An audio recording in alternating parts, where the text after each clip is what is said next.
Hello.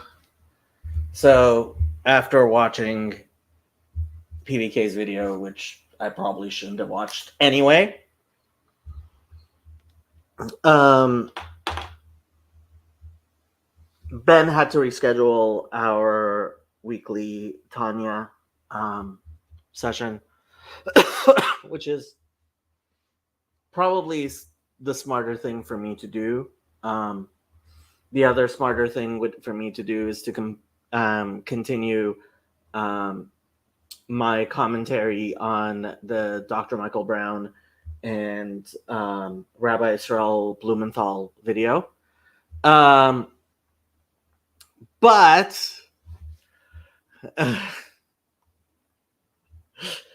Mark says, "Oh, you still watch PBK? I'm sorry. I'll send flowers." I really shouldn't. Honestly, it was upsetting and sad.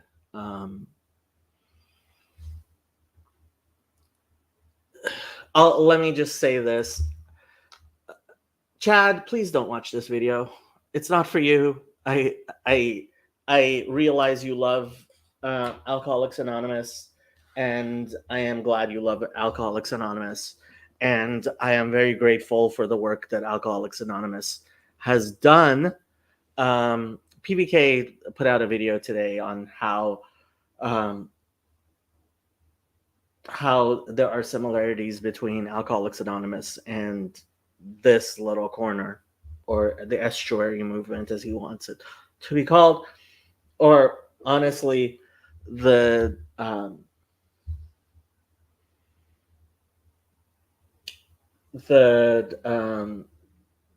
Jordan Peterson sphere. And as Orthodox Boomer Grandma, she actually read the description of this video. I wrote, "Why is Protestant theology so bad? Because it is shallow, lazy, and individualistic." And Grandma, who, by the way, was a psychologist, wrote, "And wrong. This is the DSM, Diagnostic and Statistical Manual. This is one of the many textbooks from one of my classes. Co-occurring substance abuse and mental health and mental disorders, a practitioner's guide. This is the big book. Do I have any other around here? Textbooks? Funny enough, this is actually relevant, believe it or not.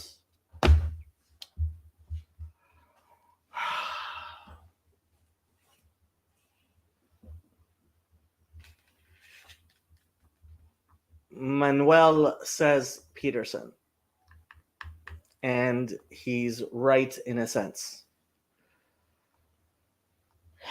If you're honest and you want to solve a problem, you have to do the work. You have to do the research and try to see what works and what doesn't work, and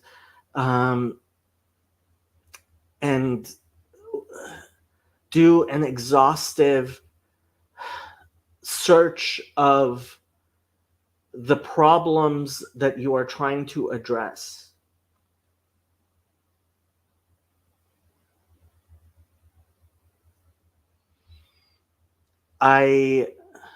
The meaning crisis is a serious problem. And a shallow, lazy, individualistic attempt at trying to fix things is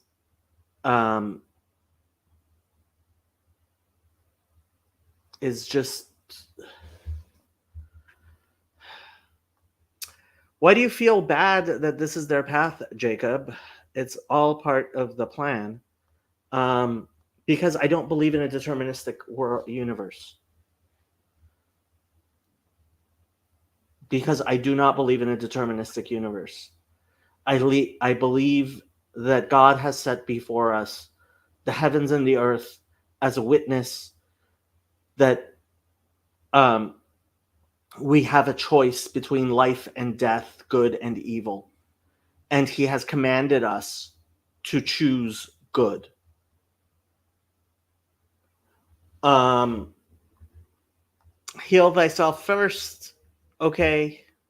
Yes, obviously. But one of the few things that he said in that video, and which is one of the good things, one of the many good things out of Alcoholics Anonymous. Let's not forget Alcoholics Anonymous. It's not a binary. I prepared some Bible verses, and frankly, I was just going to read them. I wasn't even going to do any sort of no one can heal themselves. Individualism is evil. Thank you, Mark. 2 Kings chapter 5. V'Naaman sar tzava melech Aram haya ish gadol lifnei Adonav unsu fanim kivo natan Hashem teshua la'aram v'ha'ish haya gibor chayil metzora. Naaman, commander of the army of the king of Aram, was an important man to his Lord and high in his favor, for though through him God had granted victory to Aram. But the man, though a great warrior, was a leper. I don't like the term leprosy here. He was a metzora, but whatever. Once, when the Arameans were out raiding, they carried off a young girl from the land of Israel, and she became an attendant to Naaman's wife. She said to her mistress, "I wish, master, would come before the prophet in Samaria. He would cure him of his leprosy." Naaman went and told his Lord just what the girl from the land of Israel had said. And the king of Aram said, "Go to the king of Israel, and I will send along a letter." He set out, taking with him 10 talents of silver, 6,000 measures of gold, and 10 changes of clothing.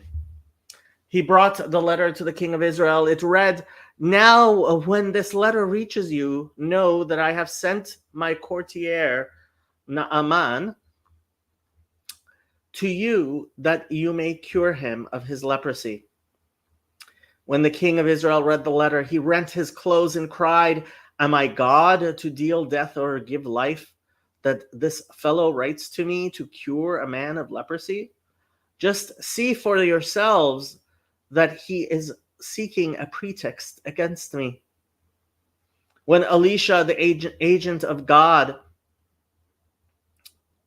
the man of God. Okay, this is the JPS, not a huge fan. Heard that the king of Israel had rent his clothes, he sent a message to the king, "Why have you rent your clothes? Let him come to me, and he will learn that there is a prophet in Israel." So Naaman came with his horses and chariots and halted at the door of Elisha's house. Elisha sent a messenger to him to say to him, "Go and bathe 7 times in the Jordan, and your flesh shall be restored, and you shall be pure." But Naaman was angered and walked away. "I thought," he said, "he would surely come out to me and would stand and invoke the eternal, his God by name, and would wave his hand toward the spot and cure the affected part. Are not the Amana and the Farpar, the rivers of Damascus, better than all the waters of Israel? I could bathe in them and be pure." And he stalked off in a rage. But his servants came forward and spoke to him. "Sir," they said, "if the prophet told you to do something difficult, would you not do it? How much more when he has only said to you, 'Bathe and be pure'?" So he went down and immersed himself in the Jordan 7 times, as the agent of God had bidden, and his flesh became like a little child's, and he was pure.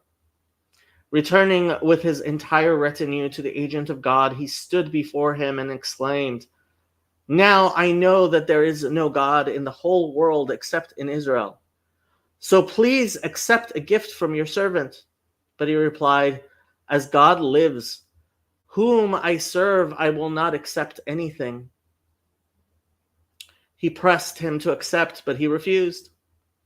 And Naaman said, "Then at least let your servant be given 2 mules loads of earth, for your servant will never again offer up a burnt offering or sacrifice to any god except God.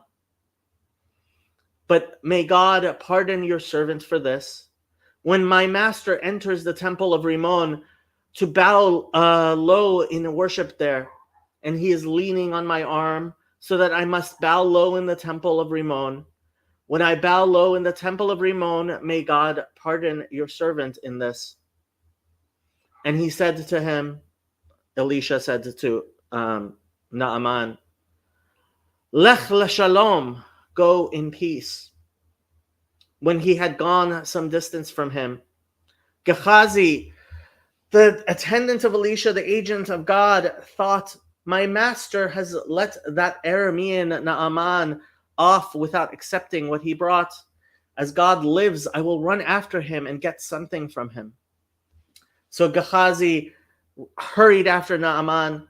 When Naaman saw someone running after him, he alighted from his chariot to meet him and said, "Is all well?" "All is well," he replied. "My master has sent me to say, 2 youths, disciples of the prophets, have just come to me from the hill country of Ephraim. Please give them a talent of silver and 2 changes of clothing."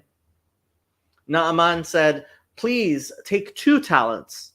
He urged him, and he wrapped the 2 talents of silver in 2 bags and gave them, along with 2 changes of clothes, to 2 of his servants who carried them ahead of him.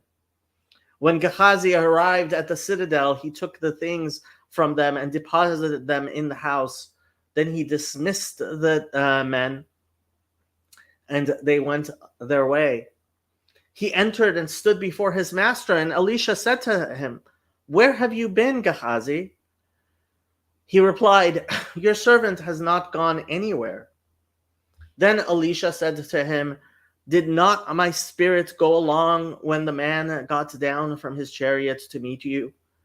Is this a time to take money in order to buy clothing, and olive groves and vineyards, sheep and oxen, and male and female slaves? Surely the leprosy of Naaman shall cling to you and to your descendants forever." And as Gehazi left his presence, he was snow white with leprosy.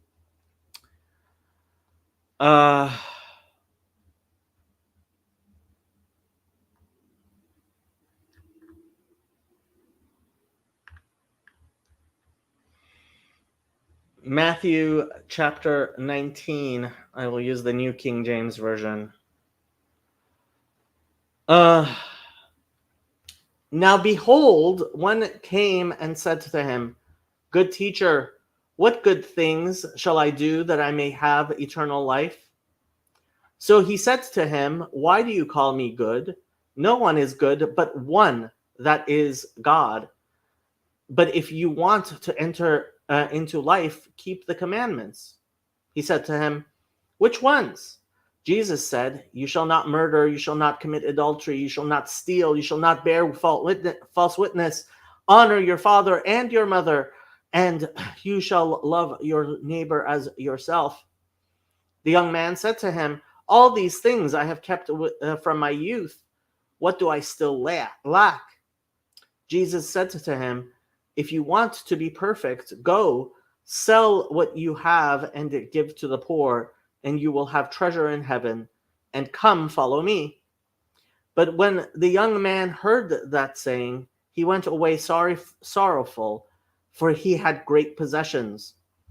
And this is where the Christian Greek Bible loses its mind, and why I'm reading this, to show the difference between deeply biblical text that has not a shallow understanding, and one that is shallow, individualistic, and just plain wrong, and lazy.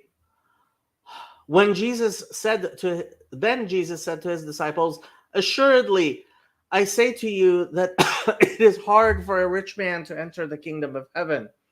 And again, I say to you, it is easier for a camel to go through the eye of a needle than for a rich man to enter the kingdom of God." When his disciples heard it, they were greatly astonished, saying, "Who then can be saved?" But Jesus looked at them and said to them, "With men this is impossible, but with God all things are possible." Then Peter answered and said to him, "See, we have left all and followed you. Therefore, what shall we have?" So Jesus said to them, "Assuredly, I say to you that in the regeneration, when the Son of Man, don't get me started, sits on the throne of his glory, you who followed me will also sit on 12 thrones, judging the 12 tribes of Israel. And everyone who has left houses, or brothers or sisters or father or a mother or wife or children or lands for my sake, the name's sake, shall receive 100-fold and inherit eternal life. But many who are first will be last, and the last first. Chapter 20, starting with verse 20. Then the mother of Zebedee's sons, see Robert Eisenman for an interpretation on who this may be, came to him with her sons, kneeling down and asking something from him. And he said to her, "What do you wish?" She said to him, "Grant that these 2 sons of mine may sit, one on your right hand and the other on the left, in your kingdom." But Jesus answered and said, "You do not know what you ask. Are you able to drink the cup that I am about to drink, and be baptized with the baptism that I am baptized with?" They said to him, "We are able." So he said to them, "You will indeed drink my cup and be baptized with the baptism that I am baptized with, but to sit on my right hand and on my left is not mine to give, but it is for those for whom it is prepared by my Father." And when the 10 heard it, they were greatly displeased with the 2 brothers. But Jesus called them to himself and said, and this is one of the things I think Christians simply have no context to understand whatsoever, and these verses have come up time and time again every single time we talk about organization in this little corner, or the Jordan Peterson sphere, or the estuary movement, or whatever you want to call it. You know that the rulers of the Gentiles lord it over them, and those who are great exercise authority over them. Yet it shall not be so among you. But whoever desires to become great among you, let him be your servant. And whoever desires to be first among you, let him be your slave. Just as the Son of Man did not come to be served, but to serve, and to give his life a ransom for many. And finally, my favorite chapter, one of my favorite chapters, really, in the book of Acts. But a certain man named Ananias, with Sapphira his wife, sold a possession, and he kept back part of the proceeds, his wife also being aware of it, and brought a certain part and laid it at the apostles' feet. But Peter said, "Ananias, why has Satan filled your heart to lie to the Holy Spirit, and keep back part of the price of the land for yourself? While it remained, was it not your own? And after it was sold, was it not in your own control? Why have you conceived this thing in your heart? You have not lied to men, but to God." Then Ananias, hearing these words, fell down and breathed his last. So great fear came upon all those who heard these things. And the young men arose and wrapped him up, carried him out, and buried him. Now it was about 3 hours later when his wife came in, not knowing what had happened. And Peter answered her, "Tell me whether you sold the land for so much." She said, "Yes, for so much." Then Peter said to her, "How is it that you have agreed together to test the Spirit of the Lord? Look, the feet of those who have buried your husband are at the door, and they will carry you out." Then immediately she fell down at his feet and breathed her last. And the young men came in and found her dead, and carrying her out, buried her by her husband. So great fear came upon all the church and upon all the who heard these things.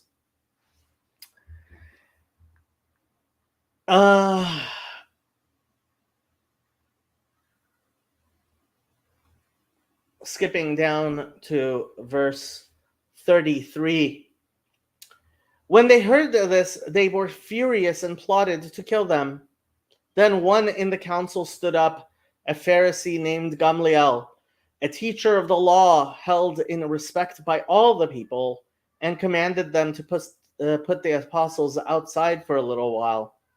And he said to them, "Men of Israel, take heed to yourselves what you intend to do regarding these men. For some time ago, Theudas rose up claiming to be somebody. A number of men, about 400, joined him. He was slain, and all who obeyed him were scattered and came to nothing. After this man, Judas of Galilee, rose up in the days of the census and drew away many people after him. He also perished, and all who obeyed him were dispersed. And now I say to you, keep away from these men and let them alone. For if this plan or this work is of men, it will come to nothing. But if it is of God, you cannot overthrow it, lest you even be found to fight against God." But they agreed with him. And when they had called for the apostles and beaten them, they commanded that they should not speak in the name of Jesus and let them go. So they departed from the presence of the council, rejoicing that they were counted worthy to suffer shame for his name. And daily in the temple and in every house, they did not cease teaching and preaching Jesus as the Christ.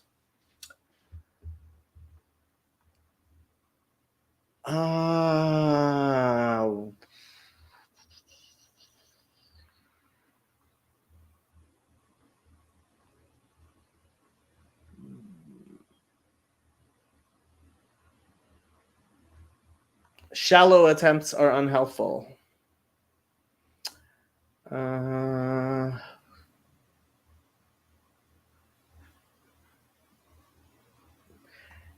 Dawn asks, if we're social beings, how can we heal ourselves? Doesn't make sense, correct? Hello, Sempel Pang. Since becoming Eastern Orthodox, I have a lot of converts are 12 steppers who have had success with AA, but found a similar but much fuller and deeper and more real path to healing in the church. Yeah.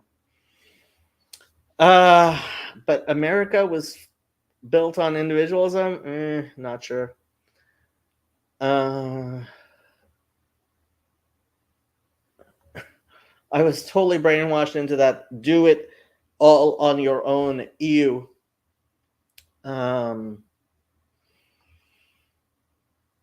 the way, there is the link if anybody wants to join and talk. No, the experiment wouldn't work without a common idea of God as stated. This propaganda about individualism is corruption. I mean, frankly, I think the God of your own understanding is a brilliant stroke. It's worthwhile. Again, Alcoholics Anonymous does a lot of good. A lot of good. let's not be shallow. Let's not be binary. Let's not be silly. Um, sure, AA as a path to church, perhaps, but there's other steps, better steps, quicker, and denying hierarchy does no one any good. Then you get rebels from AA. Not only that, AA works for some people, and it works for a particular subset of people, and it doesn't work for other people. The number one problem I have with the mental health industry is this, and frankly, it's what PBK was preaching in his video. This, oh, whatever works for you, that's perfect. And it's like, can we be in any way systematic? Can we at all try to help people along their way of figuring out what is most likely to work for that particular person, um, as opposed to this contrived, like, random Jesus take the wheel blasphemy against the Holy Spirit? Um, Lots of things work. Who cares? That doesn't make them good, especially when they don't work very well. This is part of the reason I read that whole story. Hopefully, people understand what I'm trying to say with those stories. I doubt it, but stories. People seem to like stories. 12 Rules for Life worked for lots of people without a group therapy session, but works better with one. This is definitely true. 7 Habits for Highly Effective People has fewer steps. Different things work for different people. Shocking that there isn't one tool that, like, why this needs to be said in the Jordan Peterson sphere, that it's not just one thing that works for everyone. Like, ideological possession is bad. Why do people not understand this?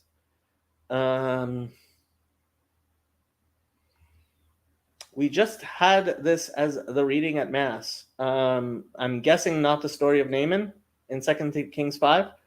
The 5 personality aspects that improve your life and relationships. Upgrade from AA for sure, better than 7 Habits. Buy today. Yeah, I guess the Dodgers are winning.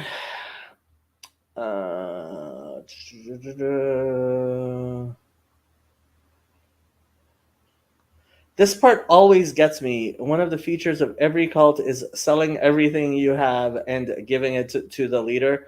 Yeah, I was not reading Acts, the beginning of Acts 5 as in any way like, that's the type of story I think proves the book of Acts shouldn't be in anybody's Bible.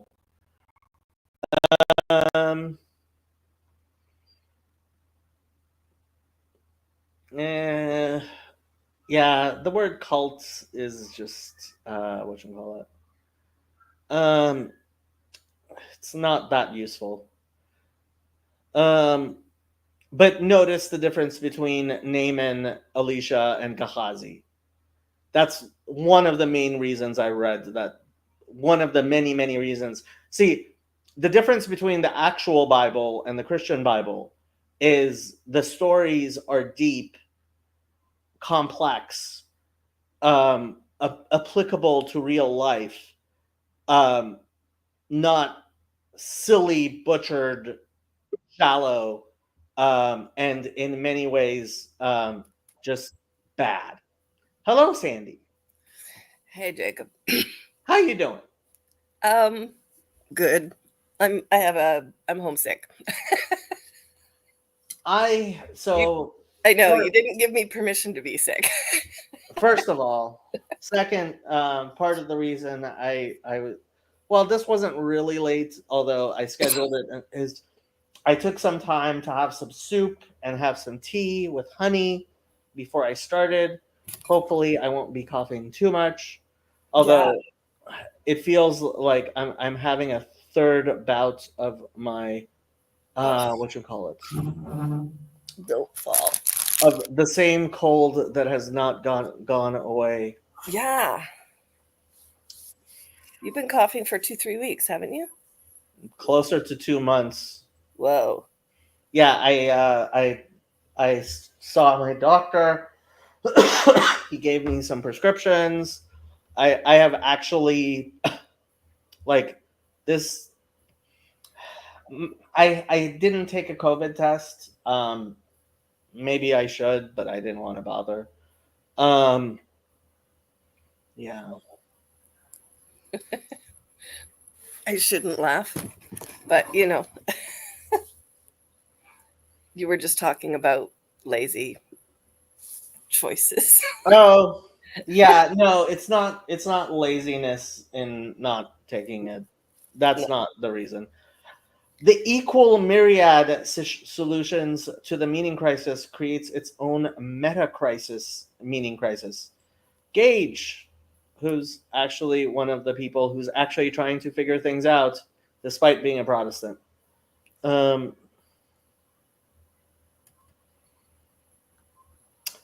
One tool to rule them all is what a region. Religion, I think you're trying to say, provides, because it doesn't provide just one tool. Shocking! Fundamentalists don't get this. Yeah, as opposed to ideology.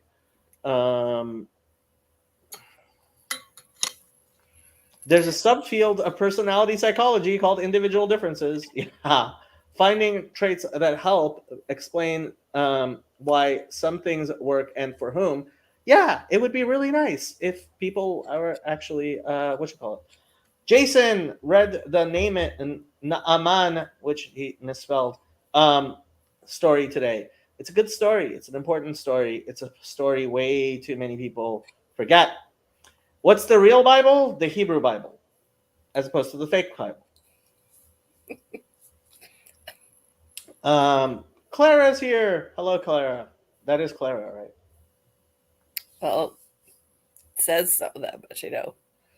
I am going to Double pretend that that's the real Clara. We'll see.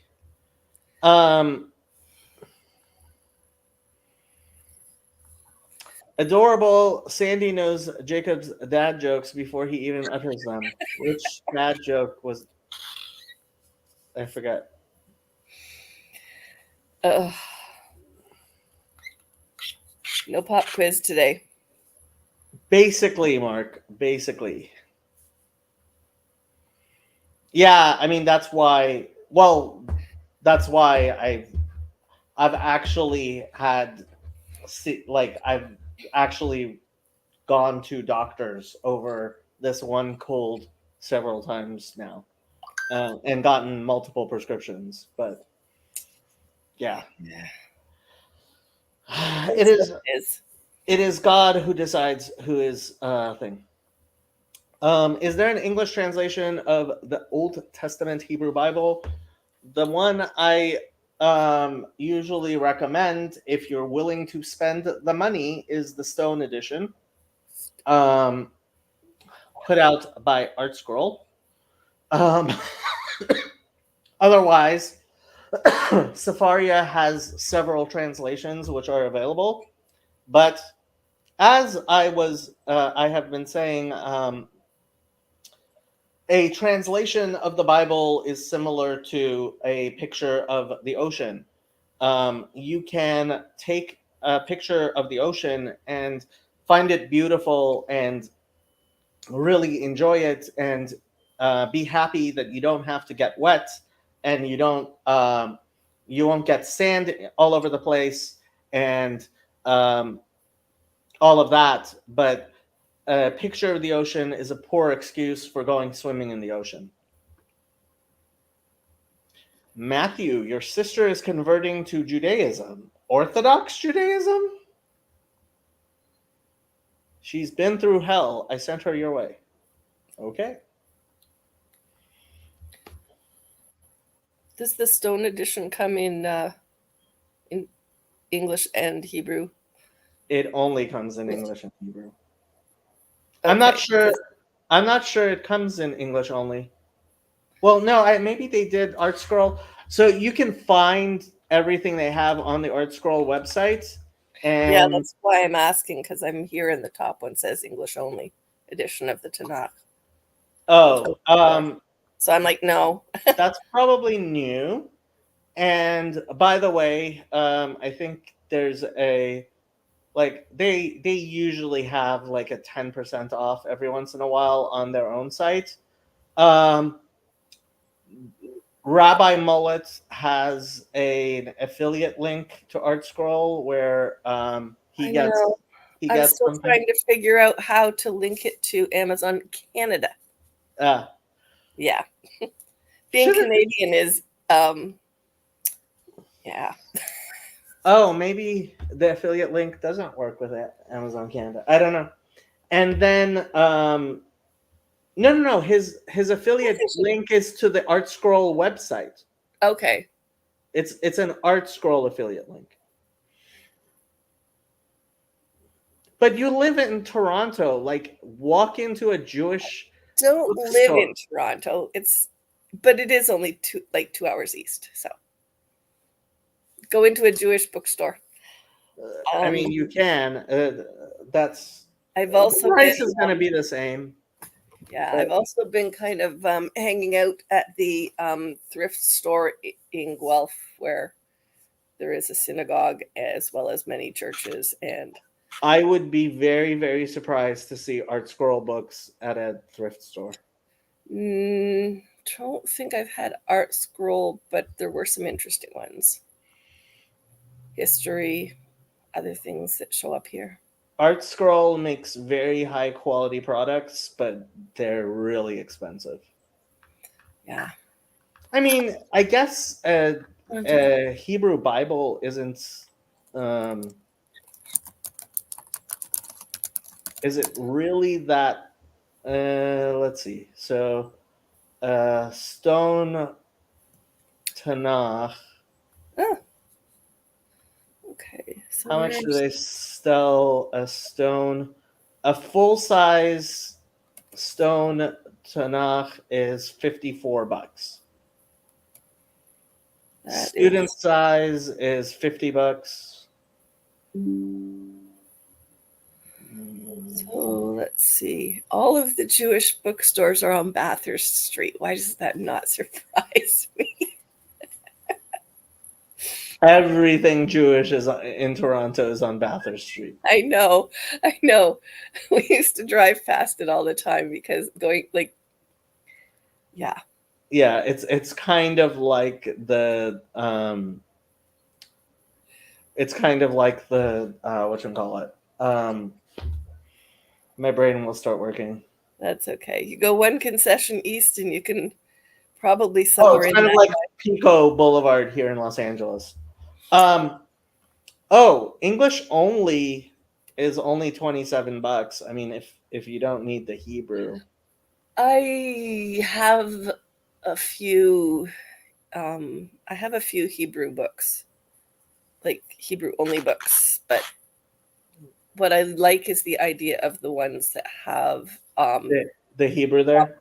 Hebrew, maybe some notes that might push the price up. I wish that the Hebrew was available without the cancellations, just because it's hard enough to read just with the vocalizations. The cancellations, which I don't know how to read, just get confusing.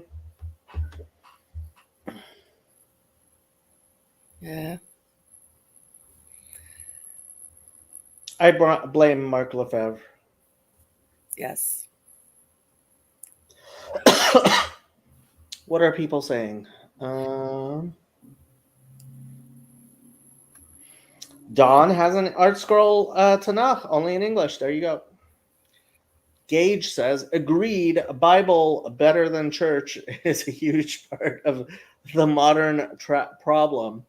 But it may turn out to be a part of a much larger solution. We'll see.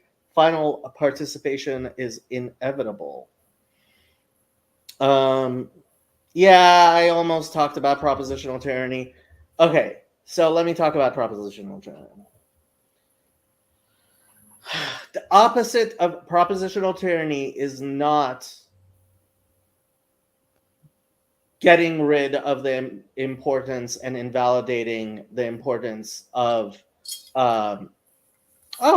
Orthodox grandma has a stone Tanakh. There you go. Nice. The opposite is not propositional negation.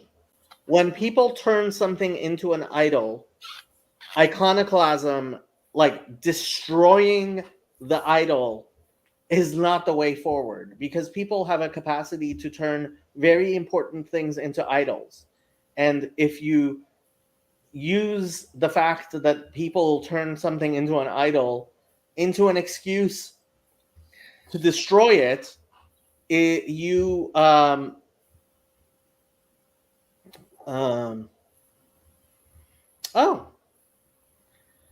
she inherited it from the monk Father Maximus Vincent Rossi. I don't know Father Maximus, formerly Vincent Rossi.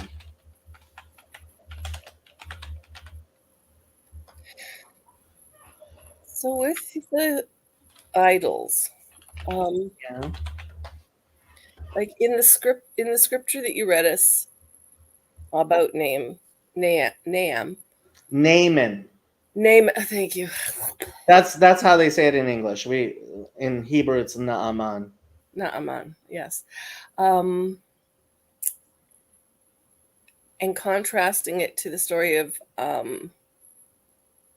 the couple in Acts. In both of those instances,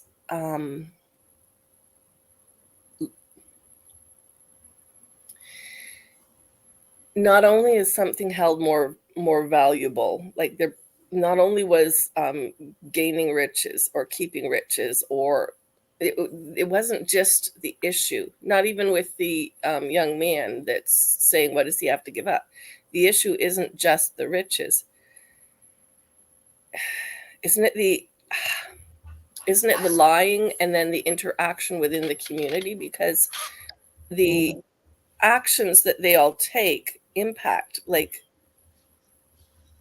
it is the reason I read the story from Second Kings first, and in opposition to the stories from the Christian Bible, is the stories in the Christian Bible are very binary, right? Now let's look at the story of Naaman and Gehazi, right? So Naaman is not somebody who is perfect. He's not willing to forsake everything in the world or his position, his family, everything else. He yeah, I know nothing about Louis Ginsburg, sorry. He is somebody who has first of all, he finds some amount of faith in God, not enough faith in God for him to not participate in idolatry, which he does, but enough faith in God to like say to Elisha, hey, please forgive me for this. And Elisha says to him, go in peace. And he's willing to give, like when Gehazi comes for the talents of silver and the changes of clothing, he's willing to give even more. Like he's trying so much to give these things to Elisha, and Elisha's like, I don't need these things, right? But then you have the story of Gehazi, which is kind of the opposite, right? This is somebody who's hanging around with Elisha and the other prophets of the time constantly, right? And you would think if anybody would know it's a bad idea to steal from the prophets, right, and try to hide things from the prophets, it would be him, right? Yeah. Now, if it was a story from the Christian Bible, like what happened to Ananias and Sapphira would happen, which is he would be killed immediately and he would be damned to hell, right? And it's like, no, that's shallow and binary and doesn't understand the world. I've always assumed that there was a parallel there in the sense of that they should have known, just as Gehazi should have known, that somebody that is presented as being that close to God is going to know. So why are you lying to them? Yes, I have actually been considering this, Jason. It is possible that the leprosy clings to me, like the leprosy clings to Gehazi. I have I have definitely considered that.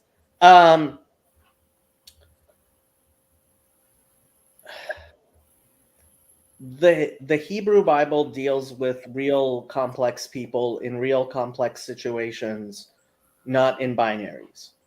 Naaman is not going to heaven or to hell. Gehazi is not going to heaven or to hell. It's not saved versus not saved. It's not salvation. It's not the Christian binary hell. That's not the world in which we live in, where you're going to heaven or you're going to hell. It's we are complex people, and the point is to try to improve, be better, and to recognize that there is a process of sanctification and a process um, of perversion, I guess, would be the opposite, right? Meeps says the Greek scriptures do not teach hellfire. That's just dishonest people who identify as Christians. Look,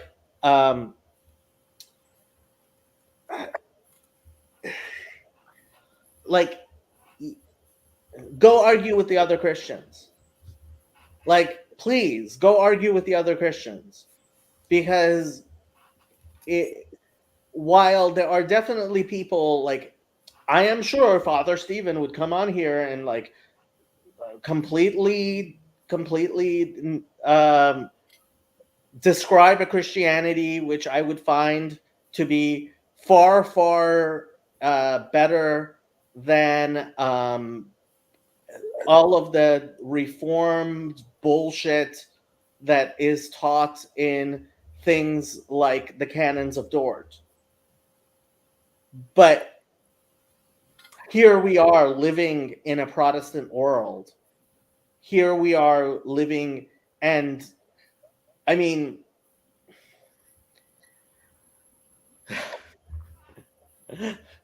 very funny, Gage.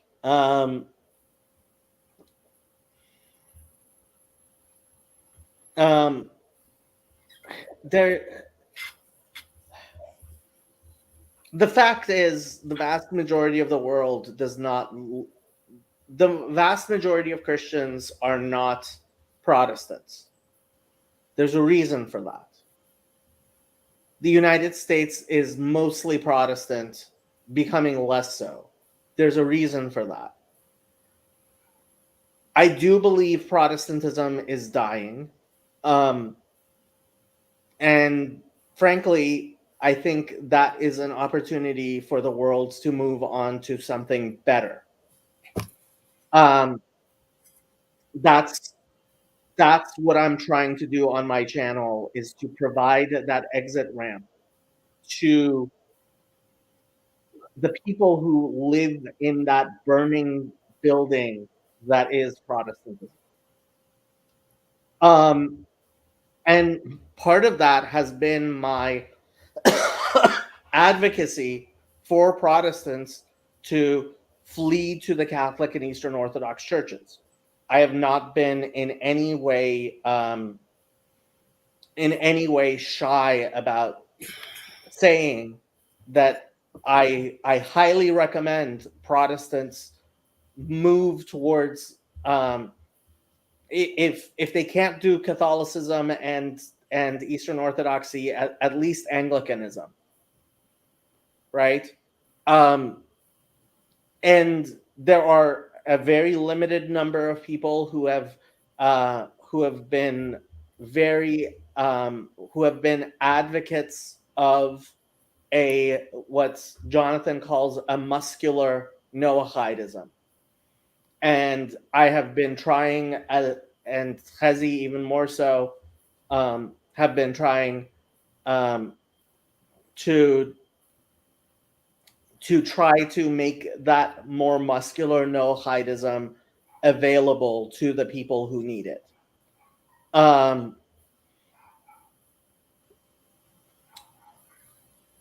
Yeah, I mean, Unitarianism is a thing, right?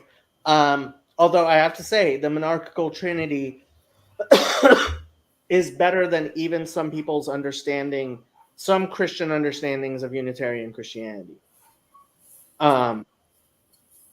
The monarchical Trinity is a step back towards monotheism, as far as I'm concerned. Yeah. I'm still not sure what it is. Why monarchical? What does that mean? So Call it a trinity. The way that there are references to hellfire, but we don't believe that that's in any way literal, right? Like, we believe there is punishment for the wicked and there is a reward for the righteous. The form that takes into, like, that takes place is not something that the Bible has clearly described how that happens.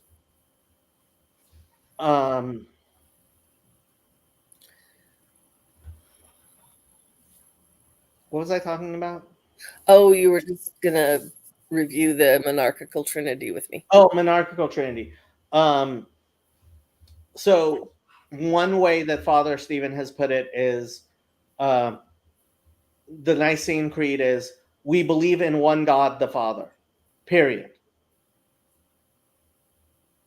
And basically, like, what I have said about the monarchical Trinity is, so it's called monarchical because there's the concept of the monarchy of the Father. Okay, now everything else about it, I jokingly call silliness with a side of fries. So, like, okay, like, you have there's one God, the Father, and then the rest of it is the silliness with a side of fries. Like, that's the meal, the happy meal that makes the little kids. Eric Weinstein is somebody I consider a friend. He gave me his cell phone number, Matthew. I was surprised. I mean, he doesn't usually respond to me on Twitter, but he bought me a beer once, and once you buy me a beer, you're a friend for the rest of your life. Yeah. Yep. That is one of my name droppings. I get to name drop Eric Weinstein. Also, I know Dr. Rollergator's real name.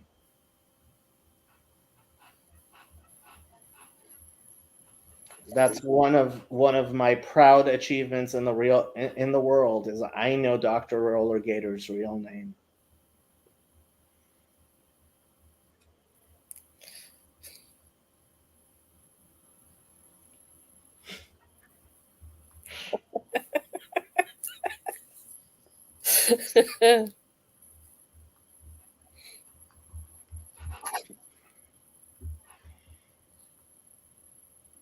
So did that in any way help you with the monarchical Trinity?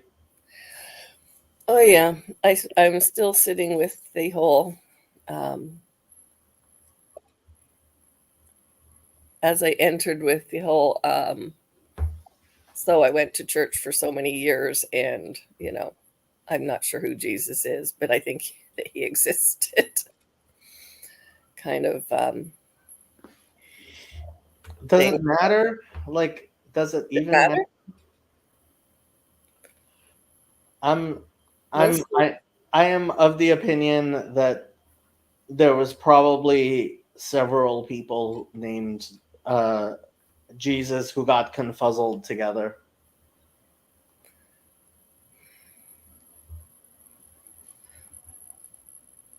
yeah. Whatever it was, I still haven't had it taken off my plate of. So,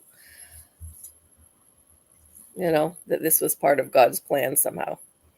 You know, even if just to get you to talk about it to all of us every so many weeks or months when we need it. Oh, yeah.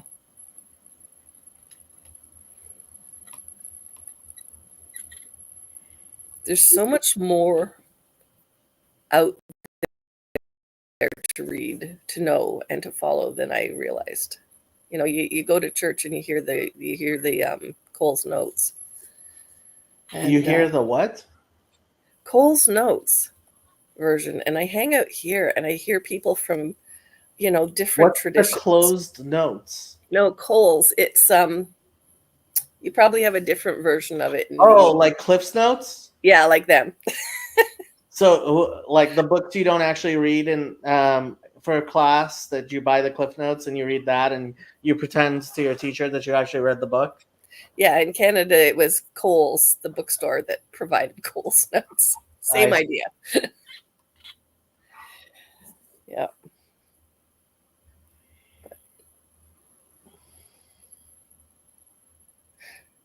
So what had you coming in irritated with the video from Paul, or is that just a jumping off point? um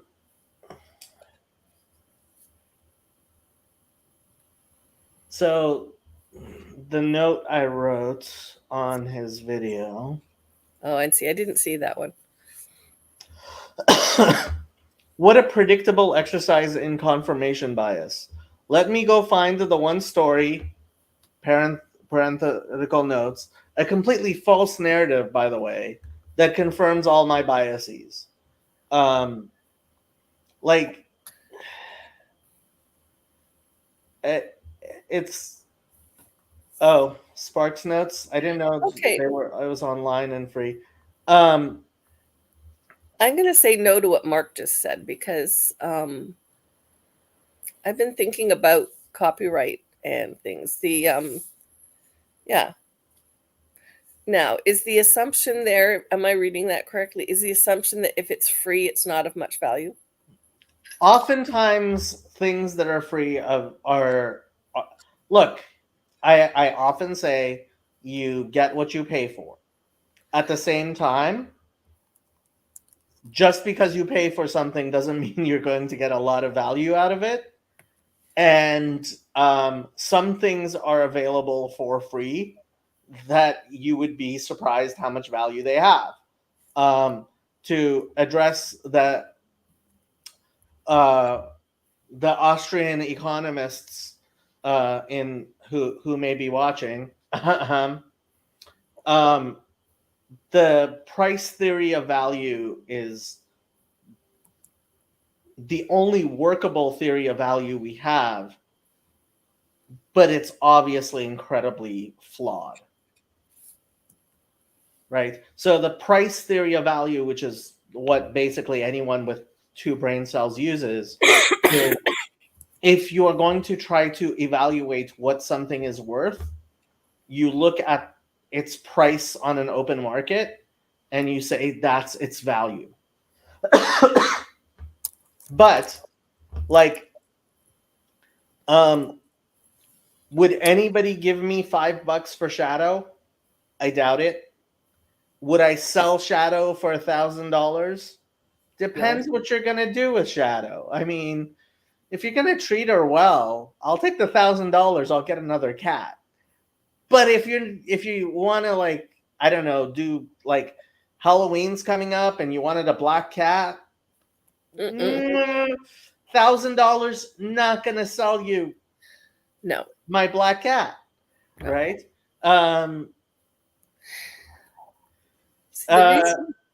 The reason I said no to Mark. Emma doesn't seem to realize that among us,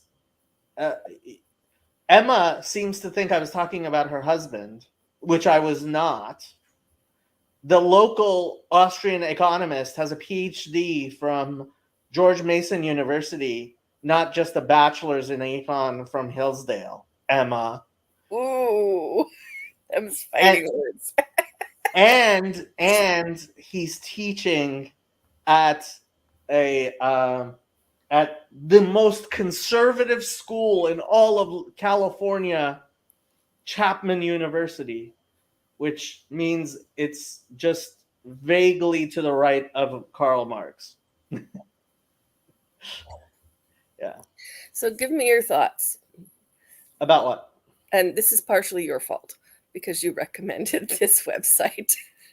Which website? Aleph with Beth. What about it? Her husband. They're having a baby. I was so glad to hear that. Well, that wasn't what I was going to say, but yes, that's really exciting. Yeah, I'm so happy for them. I was worried. Like it's been a while. They haven't had a kid. I figured they're religious enough. Wait, don't they have a little girl? What? They have a little girl. They have a little girl? Oh, maybe. I thought this was the second one. Really? I don't know. I could be reading that wrong, but they have a little girl. I was under the impression they don't have kids. They're incredibly nice people. Way too sweet. Way too nice. Anyway, the daughter, she looks to be about a year or maybe a little over a year, and she shows up in some of the videos. Oh, I think that's... Or is that not theirs? That I'm talking about? Like, I just only recently found out that they had a baby, but, like, I don't know. I don't follow their lives, like, in an obsessive, crazy, stalkerish way.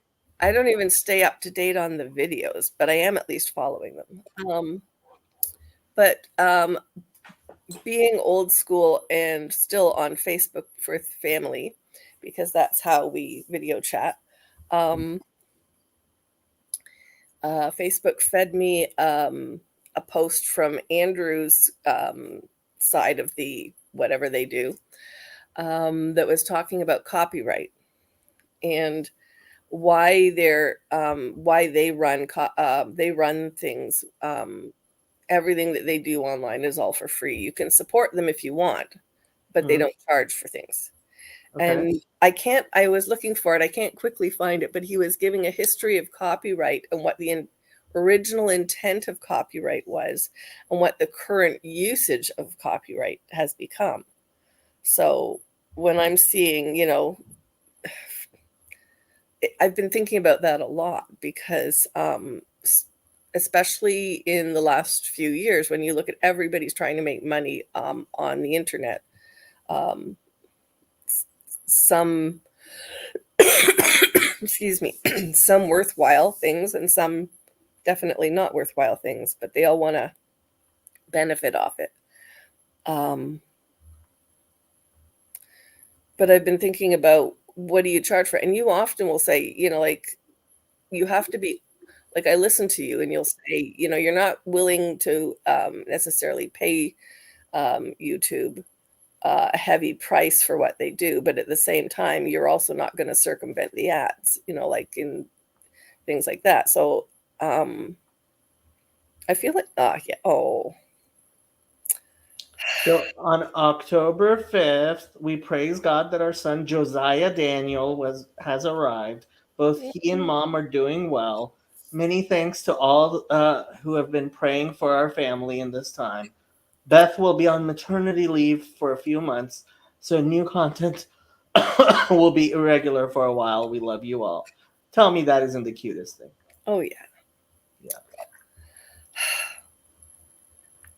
It's But, nice. There's babies around now. Like there's I mean, you mentioned there was a kid in the video. Oh, sorry.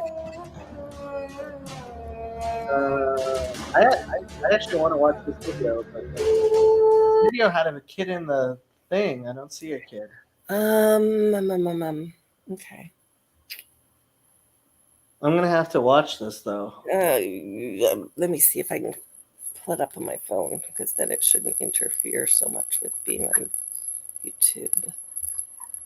Sorry, But I haven't seen. I mean, I don't watch their videos so much, but I'm gonna have to watch this.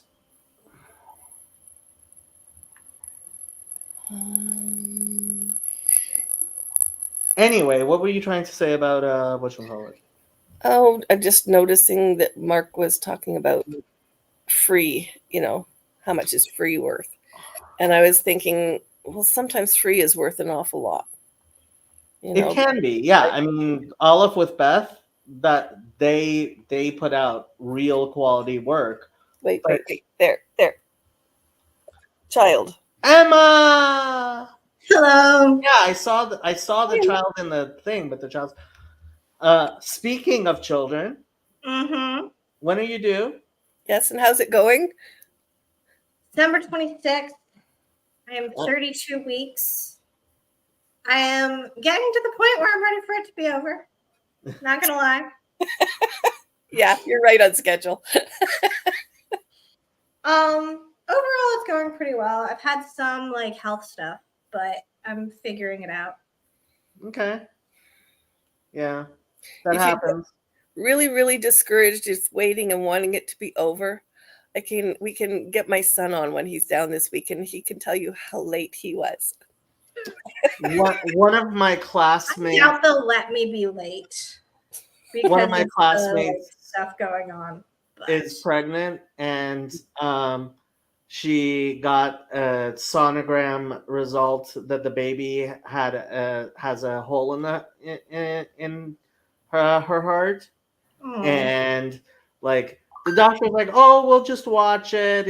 It happens a lot. It'll be fine. Yeah. But obviously, like, it's difficult news to get, Yeah, it's always stressful for sure. Yeah. He's fine. I'm just having issues until he is done. So it takes time. That's why they call it gestation. Yep. What are you making? Currently, I'm just trying to wind yarn into a ball so that I can actually make something with it. Okay. And it's biting me a little bit. Okay. So I'm untangling it. Doesn't it come in a ball? No, it comes in a hank, and a hank is completely unworkable. Oh, is that those long loopy things? Like this, yeah. Yes. You cannot work with this because the instant you undo this nice little twist, it all tangles. This is where we need community. And people so you need to wind it into a ball. But you don't want to wind it into a ball until you're ready to work with it, because it's not good for the yarn to sit like that. It stretches it out. Oh, I see. Okay. I learn something new every day. Mm-hmm. Fascinating trivia about yarn. How have you been? We haven't seen you in a long time. I know. I've been busy gestating. Takes a lot of energy, it turns out. It does. It really does. I have told this story about 1 billion times, but I remember I was sitting on a couch with my sister, and my oldest nephew pulled himself up by the coffee table and looked at us. Oh. And I just turned to my sister and I said, he was one cell in your entire body. Mm-hmm. Yeah. And we just sat there marveling at this thing that was he was just looking at us. and he was smiling. It was so cute. And it's like, how did he turn into that? I know. It's already wild, and it's going to be even weirder once he's actually here. Yeah. Yeah. Which actually reminds me, I was watching, so Jason's girlfriend / wife. Let me know if it's too loud, by the way. I can close the door. We can't hear anything. Okay, cool. The wind is really loud. Jason's girlfriend / wife has. Oh yes, I did catch that little bit of that video. So she has these videos out, Pink Chair Therapy, and her dad is actually a Christian counselor. I'm hoping he'll come on. I was like, oh, Christian counselor like Collins. Does he do supervision? I don't know. I don't know. Okay. I'm hoping to rope him into Fountain of Comfort, but we'll see. We'll see. But they were actually talking. They started talking about like in utero memories. Oh. And so I'm pretty like, I am one of these people. One of my professors had us sit there and listen to a video his son had made about his in utero memories, and it's like, please stop it, right? At the same time, it's pretty clear that when the baby's born, like, part of knowing that, like, the baby does realize, oh, this is my mother whose voice I have been hearing for the past, if not 9 months, at least 3 to 4 months. Mm-hmm. Same thing with the father, right? Like, these are voices that the child recognizes. And Right. so it's really been driving home to me how people don't realize how harmful surrogacy and adoption can be. Yeah. It's really sad. hard for that baby bonding and stuff. It is. And I mean, sometimes adoption is the best option. Right. But you should still recognize that there are problems with it and downsides. Yeah. And surrogacy is just a mess. Yeah. It is.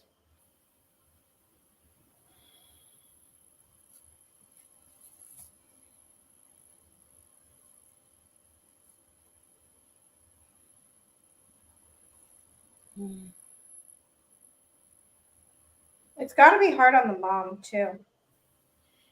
There's a reason why a lot of surrogate moms end up trying to keep the baby. Mm-hmm. Yeah.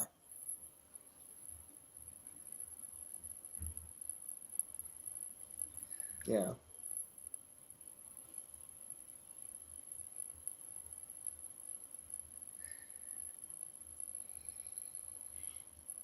I'm actually starting to think that a sort of open adoption can be kind of a better idea than the absolute type of adoption where you try to like pretend the child isn't adopted, etc. Oh, yeah, that's not. Oh, yeah. I think I agree with that. It can be really awkward. Like, I know foster parents who've adopted, and because there's issues with the family, but the grandparents still want to have connections and, you know, working things out, but realizing that working things out is not going to be the same as if they were, you know, your own parents. And because there's still a lot of, yeah, I don't even know what you call it, but, and my, yeah. And, my niece and nephew got to meet their, I don't know if they met the fathers, but definitely the mother, which was awkward. Waited until they were old enough. They initiated it, but they were not unaware that that was the case in the option there. But yeah, it still seems to be, yeah, family connection and disconnection, whatever the word would be, and then trying to maintain some kind of quasi connection can be very awkward. I still think, like you said, it's the better option if you can. Well, I mean, I remember I was teaching this parenting class, and one of the women was taking the class because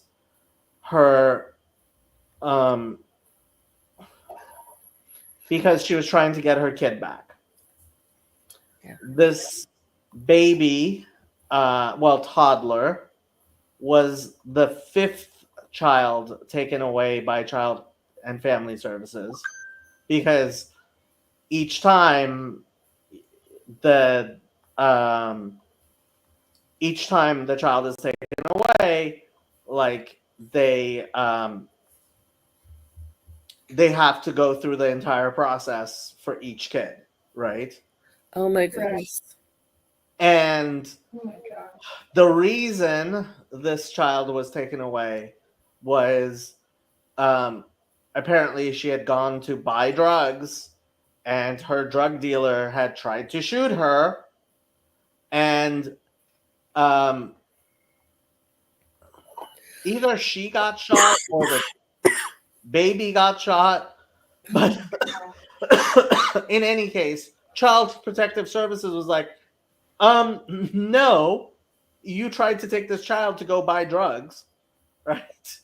And she's in my class trying to get her baby back. And like, I was not about to say, oh, hell no, you're not getting that baby back.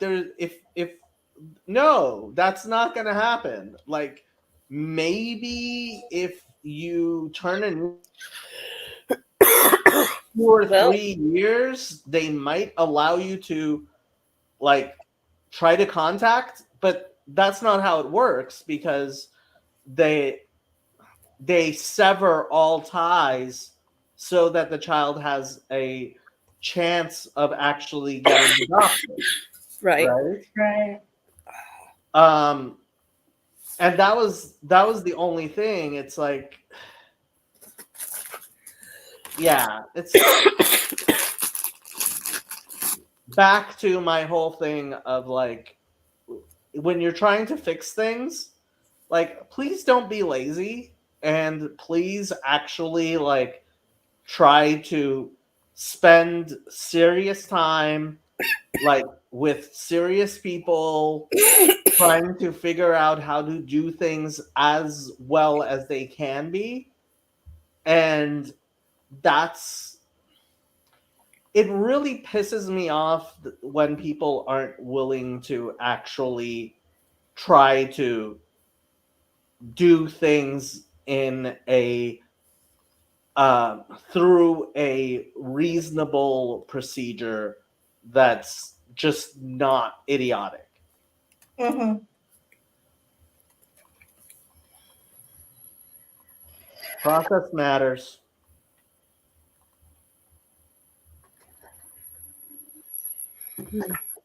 Tell us which Greek tragedy personifies that that story best, Emma. Which one? I don't know. I people- figured you must know a good story that has that parable, like has that didactic goal in it somewhere. I don't know about that. Oh, the like, if you're gonna do something, take the time to do it right. Yeah. I might say Oedipus. Because Really? he swears an oath that he's going to kill whoever killed the previous king Okay. in order to mollify the gods and get rid of the plague. And then he finds out that he was the one who killed the previous king. And then he has to figure that out. So he acts hastily without having all the information. And it comes back to bite him. And meanwhile, he also discovers that his children are the product of incest. So that's also pretty devastating. Because he killed his father and married his mother. Kind of like Freud. I mean, it is where Freud got the ideas. Freud was a little too convinced that this one Greek tragedy somehow lives in the subconscious of everybody. But which is a damning confession. It is a damning confession. Yeah, that's how I feel about people who talk about total depravity. It's like, unless you were raised in a church that talks about total depravity, like you're making damning confessions right there. Like, yeah. It might be more about you than about humanity at large. Exactly. Yeah. Yeah.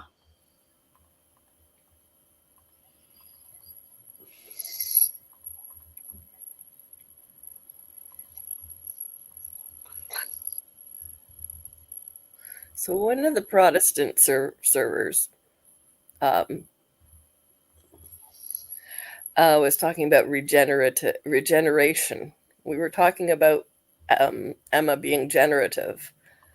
How does all this tie together in terms of, like, I was wondering, I tried looking it up too, Jacob. What would be the Hebrew for regenerative? But it doesn't exactly have a word that says that. It says other things in close options, but not that. But that struck me as an interesting word to put into into a Protestant discussion. Because are we really? Yeah. A lot of Christian theological terms.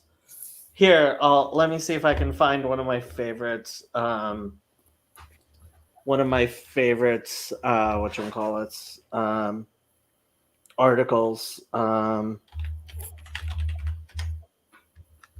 Here it is. Catholic News Agency. Okay. January 19th, 2012. Oh, yeah. Church publishes Catechism for Hebrew-speaking children. The first 3 books of a Hebrew language Catholic catechism have been published to help teach the children of Christians who live in and work in Israel. These books are necessary for Hebrew-speaking children born in the country, so they may have access in Hebrew to the teachings that explains what our faith is and our practice as Catholics, said Father David Newhouse, Society of Jesus. He's a Jesuit.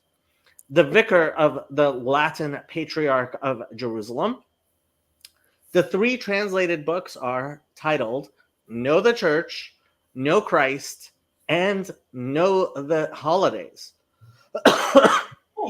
Father Newhouse completed the translation project with Father Pierre Battista Pizzaballa, who, by the way, is now Cardinal Pierre Battista Pizzaballa, and the Patriarch of the Latin Patriarch of Jerusalem, the Franciscan custodian of the Holy Land. They both work with 35 Hebrew-speaking families at a small church in the heart of Jerusalem. They are mainly of mixed Israeli origin, relatives of Jews, children of Jews, some converted Jews, and other persons who are not Jewish but have been integrated into Jewish society, Father Newhouse told Vatican paper Osservatore Romano, and on January 15th. The effort also serves Arab citizens of Israel whose Palestinian ancestors did not flee during the 1948 Arab-Israeli War. So our catechesis books, our magazines, our website, our liturgy serve this population even when it isn't their own right. We insist on Christian formation, Christian in a secular and Jewish environment, the priest said. By the way, I linked a well, I didn't link. Chezi linked a discussion that Cardinal Pizzaballa had in Hebrew, which was actually very interesting, but it's in Hebrew. Foreign workers in Israel must send their children to public school where they speak and to teach in Hebrew. The catechesis books are for anyone who attends Hebrew school, Father Newhouse said. He noted that the project intends to help children, adolescents, and young adults to give them a sense of the church and of being Christian, a sense of joy. Now, this is my favorite part. The translation project required addressing questions like how to write, quote, Trinity and, quote, Immaculate Conception in Hebrew, whose culture and theology are not acquainted with the concept. Love it. I mean, that's maybe a slightly understated way to put it, but yeah. Father Newhouse said there are about 200,000 foreign workers whose numbers include many Catholics. All children of foreign workers and asylum seekers are in Hebrew schools where they receive a very good education. However, they sometimes assimilate to Jewish culture and do not know the church, he said. Now, okay, for like how I found out about this article was some of our favorite Unitarians were like, see, you can't even say Trinity in Hebrew. And the fact is, like, the Hebrew word for Trinity, shilush, literally means a third. Mm-hmm. Like dividing things into a third. Mm-hmm. Yeah. You couldn't say Trinity in English before we came up with it either. Yeah, but there's a slight difference. Like, the Bible was written in Hebrew, and if it was an important concept, I am of the opinion God would have figured out a way of explaining it in the Bible. He definitely could have. Definitely could have. Yep. He definitely could have explained that in the Old Testament if he wanted to. He definitely could. Yeah. What's yon God saying? Lol, I was just thinking if I needed to defend that. My point is that if Jacob does not give you a blue wrench, I have to assume you're a chatbot, and chatbots don't have feelings. Blue wrenches aren't unlimited, are they? They're not limited at all. I give blue wrenches to anybody who I have become convinced is an actual human being. It's just I have to either see you or you have to come online or something like that. Charlie. Wow. Charlie's still around. Our favorite This is Iowan. just a day for people coming out of the woodwork. Shane came out of the woodwork last night. I don't even know if you know who Shane is. I'm not sure I do. He is a definite old timer. Way old timer. From like 4 years ago. Way before my time. Or my time. Yeah. He seems to be doing a lot better, which I'm glad about. That's good. Yeah.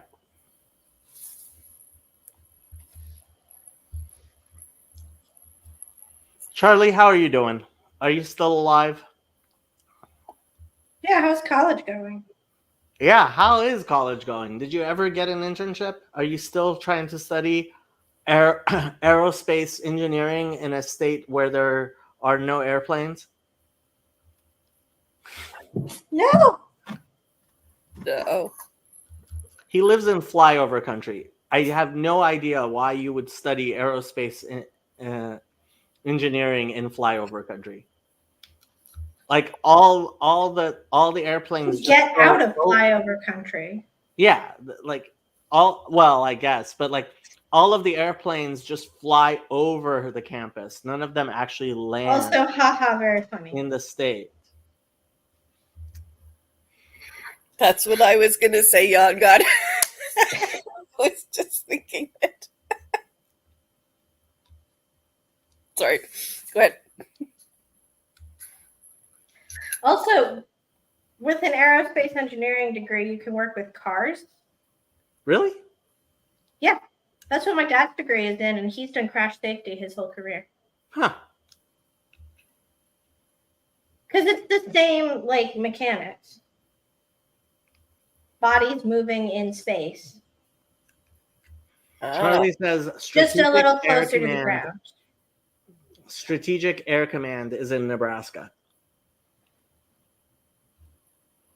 And Iowa and Nebraska are apparently near each other.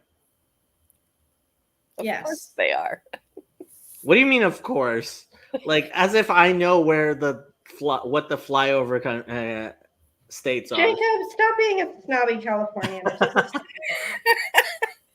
There are like 4 states I can find on a U.S. map: California, Texas, Florida, and Alaska. Other than that, Oh, come on. Michigan. You have to know where Michigan is. It's got a lake right beside it to name it. well,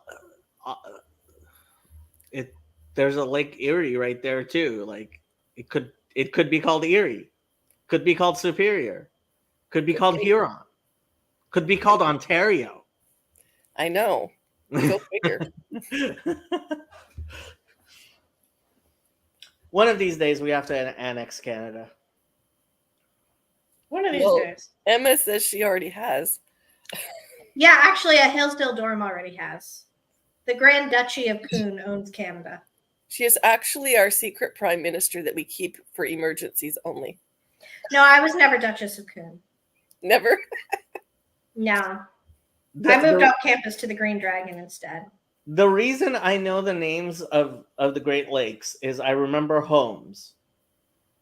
That's why I remember the names of the lakes. It's Huron, Ontario, Michigan, Erie, Superior. Holmes. Very good.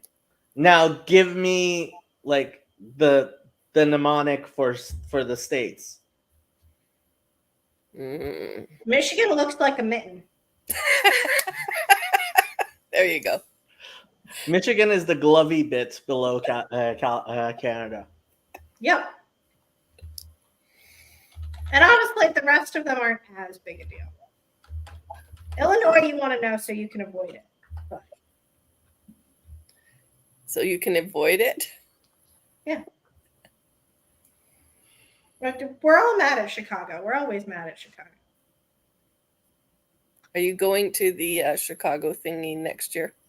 If they, in August? Have I thought about anything happening next year? No. She's having a baby. She might I have. have a baby in December, and everything after that is a black hole of unknown. It's going to be like 9 months old. Perfect age for bringing and showing fair. off. I will definitely consider it, but it will depend on a lot of other things. You're going to make me see if I can drive the extra distance, aren't you? No. If you're going, then that is a big plus to going. But I was only vaguely aware that it existed.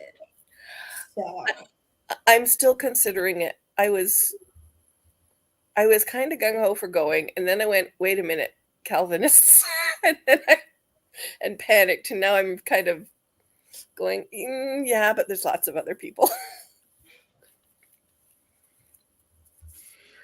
We have I a don't map. know. I owe We Fargo. do, and frankly, I am ashamed of how few of these states I would have been able to find if it wasn't a whatchamacallit, if it wasn't a named, like if the names A weren't on labeled the map. map. Yeah, like Utah, Colorado, New Mexico, and Arizona. I think I could probably piece which one was which. I would never like I North think Dakota, of South Colorado Dakota. and Wyoming embarrassingly often. Yeah, Indiana and Illinois and Ohio, I get confused all Indiana the and time. Illinois, I will grant you. Ohio is a totally different shape. Really? They all look the same to me. And I get Kentucky and Tennessee flipped all the time. Now that one's weird to me, but I think it's just because I've always thought that Tennessee was a super weird shape. I guess I know that Alabama. As opposed to all the other states, which are definitely normal shapes.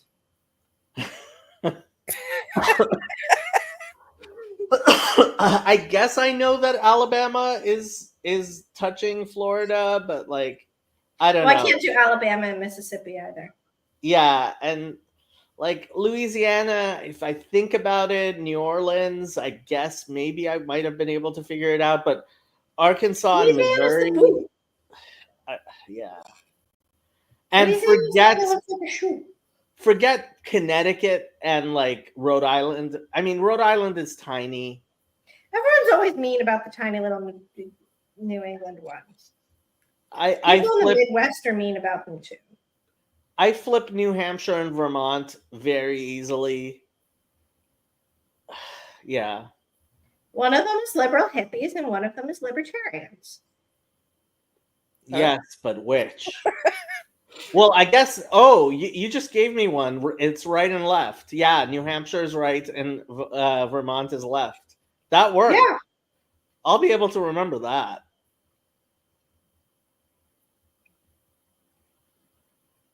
New Hampshire is where you can go to get like tax-free stuff on certain days if you live nearby.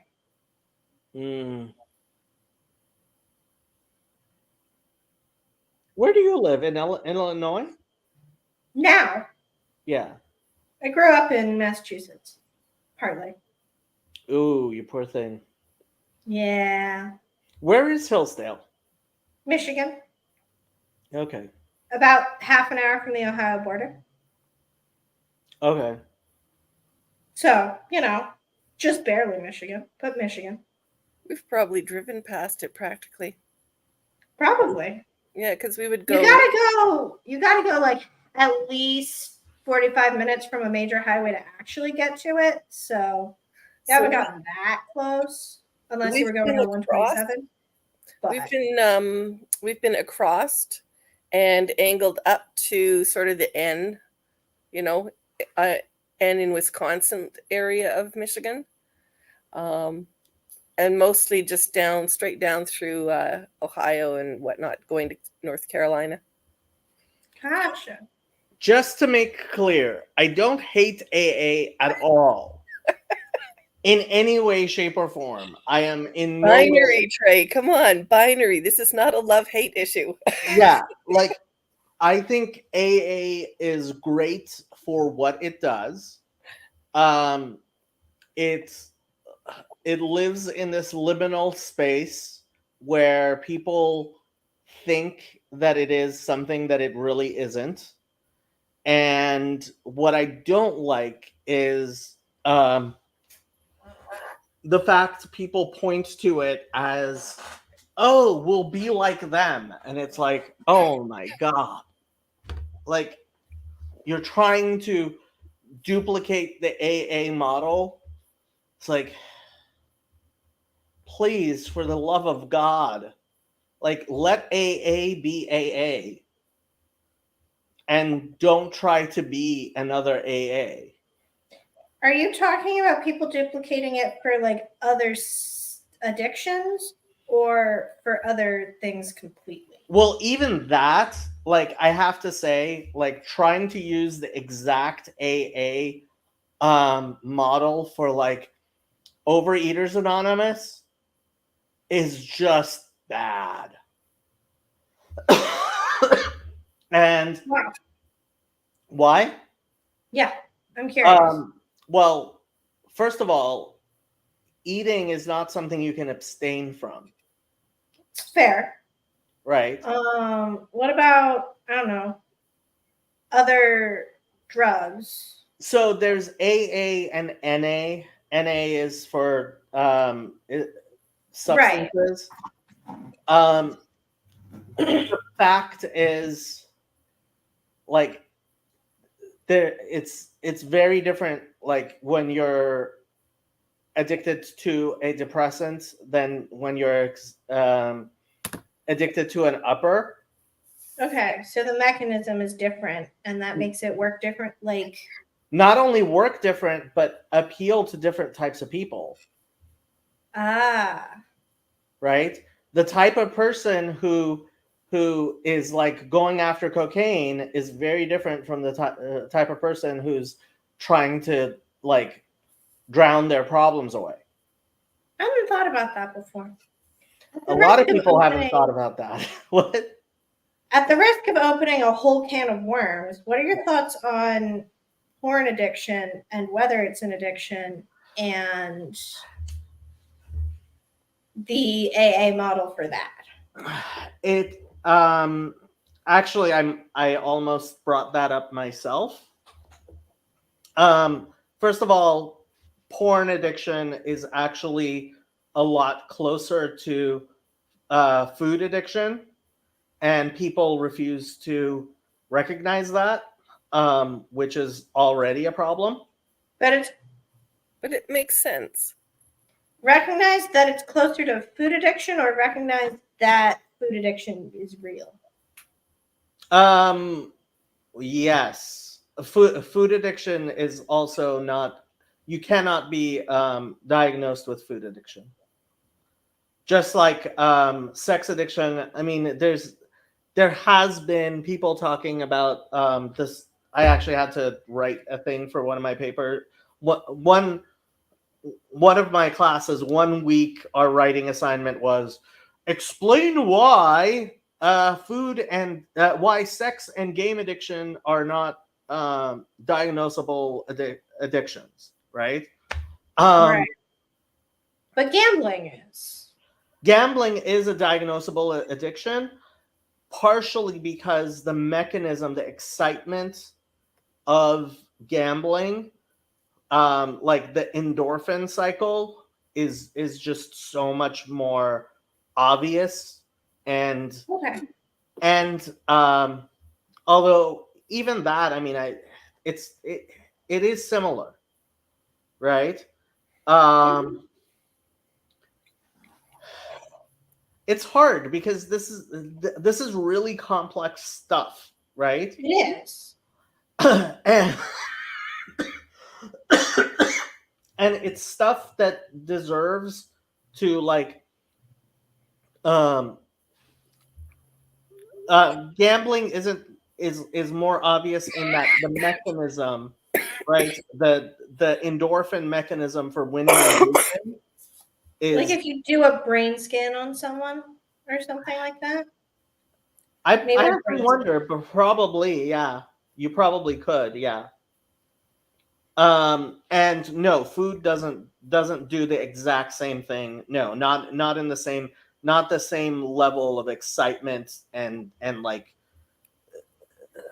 people don't become addicted to video games and food and sex the same at the same strong level.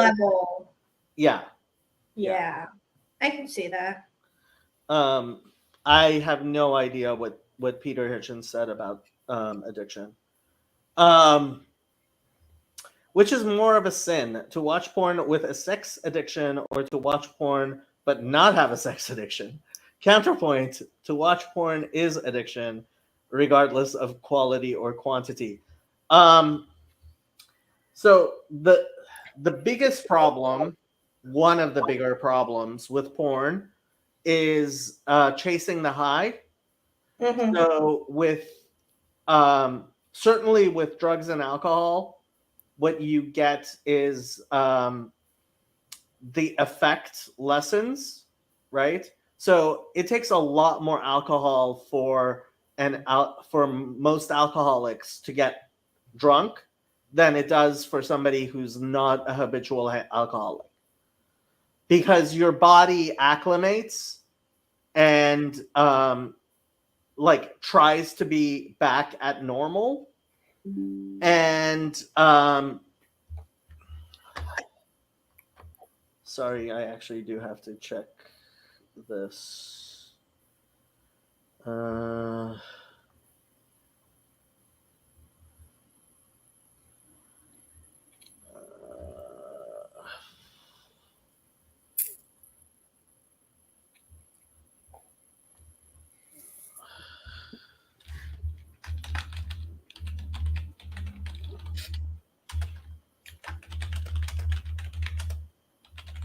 Yay. What? Yay. My professor said I could bring the baby to class in the spring, assuming he's chill enough. Okay.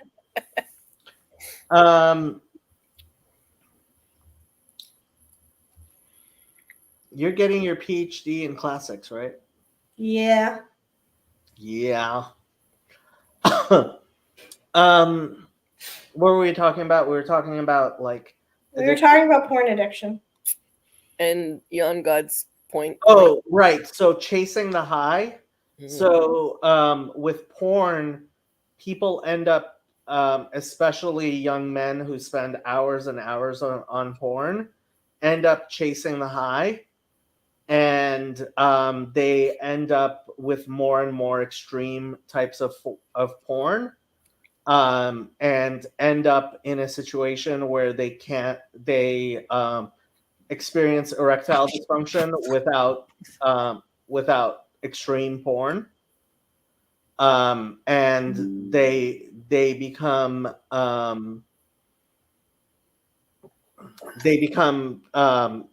functionally impotent, like with real human beings, which is a problem, right? But like, is that honestly, like, to some degree, I have to say, does it really matter? This is a problem, right? Is it one of those things where it becomes a problem if it's tied to other problems? Well, it always is. Like, I highly recommend actually watching the videos that Rebecca made with her dad. An alcoholic's problem is not the fact that he drinks alcohol. Oh, that Rebecca, yes. Right? An alcoholic's problem is that the problems they have, which causes them to drink alcohol as a coping mechanism, right? Yeah. So like you're automatically treating the symptom if you're treating the alcoholism. You're not treating the cause. And when that person stops drinking, now they have a problem that they can't handle without any coping mechanism, right? So like, just taking alcohol away from an alcoholic doesn't fix the problem. And yeah, AA is not, AA itself actually is not individualistic. The problem is it pretends to be individualistic, and this was why I named it the Tyranny of Truth, right? So if you're going to propositionally explain how and why AA works,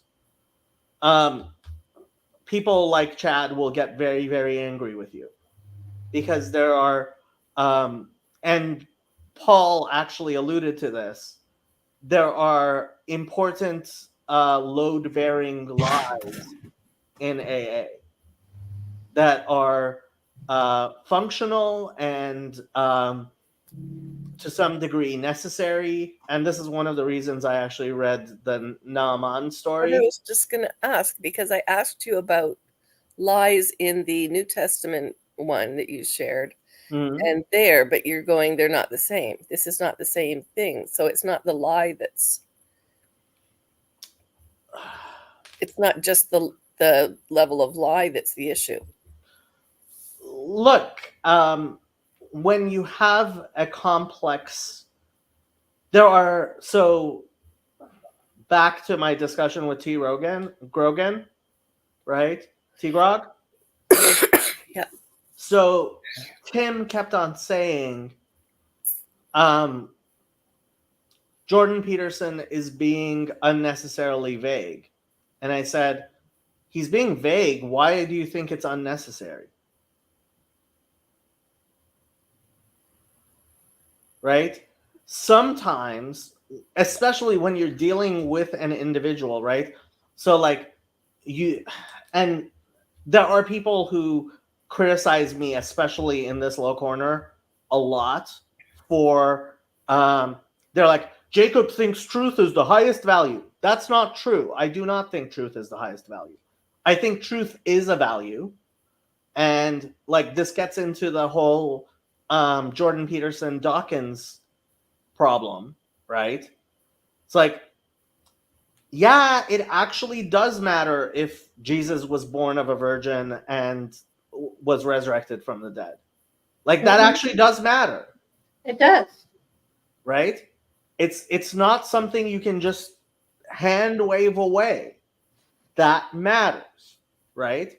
So like does AA actually function without lots of rich people giving it resources?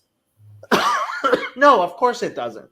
And this was one of the things that I got into a fight with Chad about.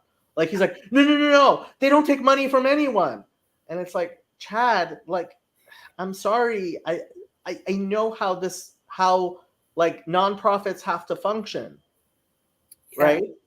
And yeah, like AA functions in a way where like the none of the hospitals can be owned by an organization that says its name is AA. But guess what? There are hospitals running AA programs with deep investments in how AA is run, right? Even the board of directors of AA, and very unfortunately, they've started changing this. So there used to be a rule, a majority of the governing board had to not be alcoholics. They've recently, I believe, changed that to a third of the board has to be not alcoholics because of all the woke bullshit. They may eventually allow the entire board to be alcoholics, which will fuck over the organization completely. Sorry for my French. And why? Because alcoholics have problems. And if you allow the organization to be run by alcoholics, you're going to have lots of problems. So can they ever recover and not have problems? Possibly. Recover to the point where they don't have problems? Possibly, but you know what acts as a really good check on that? When you have a majority of the board of the governing board members not be alcoholics. That's a really good way of making sure you don't end up with the types of problems you're going to have. Like and these are the things of structure and you know, having guidelines and having, you know, traditions and like, yeah, the people who set up AA took a lot of things into consideration, including like, yeah, AA is supported from the outside by a lot of people who are not alcoholics. And a lot of organizations which are not alcoholic organizations. And it could never function like as a standalone thing. What's the success rate of AA? How good is it at preventing relapse as opposed to other methods? There are other methods. AA works really well. I don't know what its success rate is, but its success rate is much higher than a lot of the things that people were using before. It's not perfect. It doesn't work for everybody. It works for a lot of people. And so it's very useful and good. And I am in no way like, let AA be AA. It does good work. And try to learn as much as you can from AA. That's great. Right? It really depends how you're making these statistics. Right? If somebody overdoses at the age of 25, like, did that person stay an alcoholic until age 80? Yes and no. Right? So, like, how are you making these statistics? And it's really, really easy to make these statistics. Like, it's easy to make statistics say what you want them to say. And, like, that's why you need actual institutions where you can trust people and you can trust academics who are objective and learned. Right? Like, it is a huge problem that somebody who hasn't spent 3 or 4 years studying alcoholism feels that they know enough to like suggest some sort of answer towards alcoholism. Like, even me, I have spent several years now trying to study this stuff. Like, I don't claim to know everything, despite the fact that much of what I'm saying is actually quoting from people who've been in this for years and years and years. Right? So, like, and this is part of my problem with the what you call it. Like, if you're coming to me because I've taken a bunch of classes and I'm almost done with my certification as a substance abuse counselor, and you're like, oh, well, Jacob, like, he took substance abuse courses, right? And he's getting a master's degree in social work, and he's spent the past 20 years studying this type of stuff. Let me ask him, right? But, like, that's because you are using me as part of your distributed cognition. I learned these things from other people. And that's part of my, like, the reason why I'm taking all of these courses, despite the fact a lot of them have been incredibly perverted and corrupt, right? I'm trying to, like, separate baby from bathwater as best as I can, right?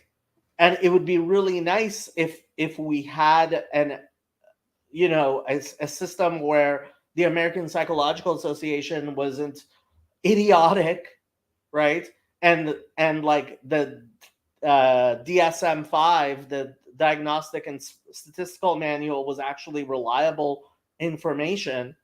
But let me tell you, like, these books are definitely a lot more like real, actual books worth reading than me sitting around thinking that I have come up with some sort of answer.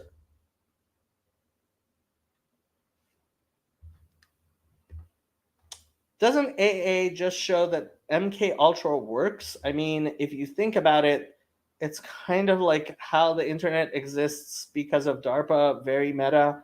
I have no idea what you're saying. That is magnificent cope. I have to admit, top tier optimism. I have no idea what you're talking about, young God. Sorry. But, like, look, alcoholics actually stopping being alcoholics is a thing that happens now, which 100 years ago, it really wasn't. Like, there's a bunch of recovering alcoholics around here. They're actual functional people, which is great. Like, and this is part of what gets me upset. Like, people think, oh, the mental health profession is completely worthless. And it's like, you are an idiot. You are an absolute idiot. Like, 50 years ago, things were a lot worse than they are now. They believe in woo-woo, Jacob. How is it great to believe in woo-woo? Okay. I realize you're an atheist. How is it great to believe in stupid things that make your life bad?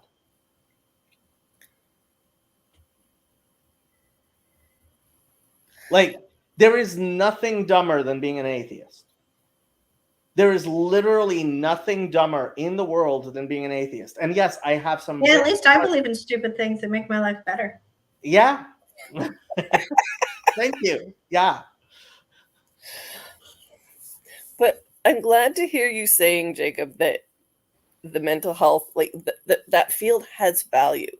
That, so, you know, like I've heard some of the complaints as you've gone through some of the courses. So I kind of have had not even just curiosity, something like deeper than that, as why are you bothering to do this then? Because on the one hand, like what you just said, two things. One, that it has value. It's come a long way in 50 years and more. And B, that it's in the distributed cognition. Yes. Which sometimes you're finding in the books and in the, the conversations and in the questions and things that you're engaging with in the books. Well, it depends on the book. There's a reason why.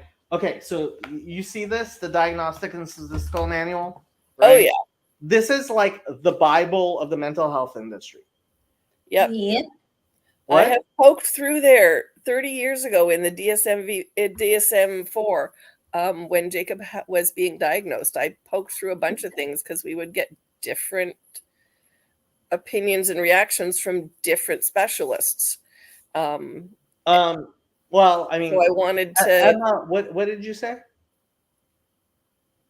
Oh, I just made generic noise of recognition. Oh, okay. Generic noise. I have to say, I don't recommend laymen just pick up a DSM. I really don't. We didn't. Yeah, that's why I got it filtered through my husband. Yeah. And as Dawn has said, it has definitely, especially since the 70s, like the politicization of the DSM is definitely a thing that's been going on. Right? At the same time, I'm almost done with my, well, I'm because I'm taking it slow, I'm actually a year away from being done with my master's, but I'm taking some of my final classes, right? I just took my first class on this. Why didn't I take a class on this in the first couple of semesters? Well, and that would be my question, because, okay, I'm a layman, but I was told to look at the definition by the guy that was arguing with us at the deaf school when Jacob was in grade 2. I mean, you don't wait to look back at something like that. And my class has basically been read the DSM by yourself. Like they're not actually teaching us anything, which is one of the things that's really pissing me off. I'd be pissed too. That's bizarre. What? So It's in not the course, bizarre because political, like the American Psychological Association, Psychiatric Association, the American Psychological Association, the National Association of Social Workers have all been completely destroyed by ideological possession by the woke who hate the idea of the DSM. okay, so that, but I'm looking at Cal's question and thinking, no, that's why I'm saying that's bizarre. It isn't just a reference. It's a reference, but because it's a reference, it is interwoven in just about everything else you would have taken. And there's implications to that. Right. And it's like well, if it's a reference, what do you like, why are you referencing it? Yeah. Right? Like, no, there is absolutely zero justification why, if not first quarter, second quarter, you have serious classes on this. They wouldn't do that to you in a math class or something where you need to understand how your formulas and how the principles of something work and how you're going to apply a reference, like something to something else. They wouldn't do that to you. Yeah. Yeah. No, it is absolutely ridiculous. The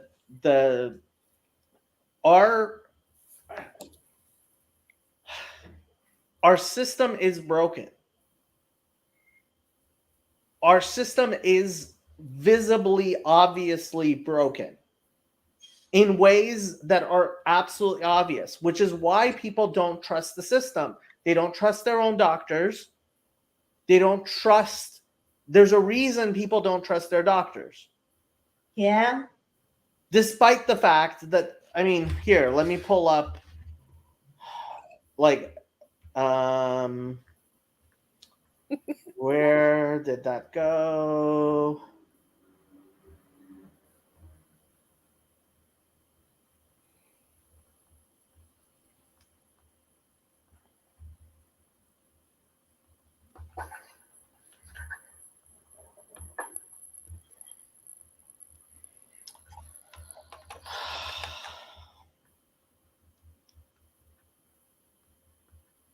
Go away.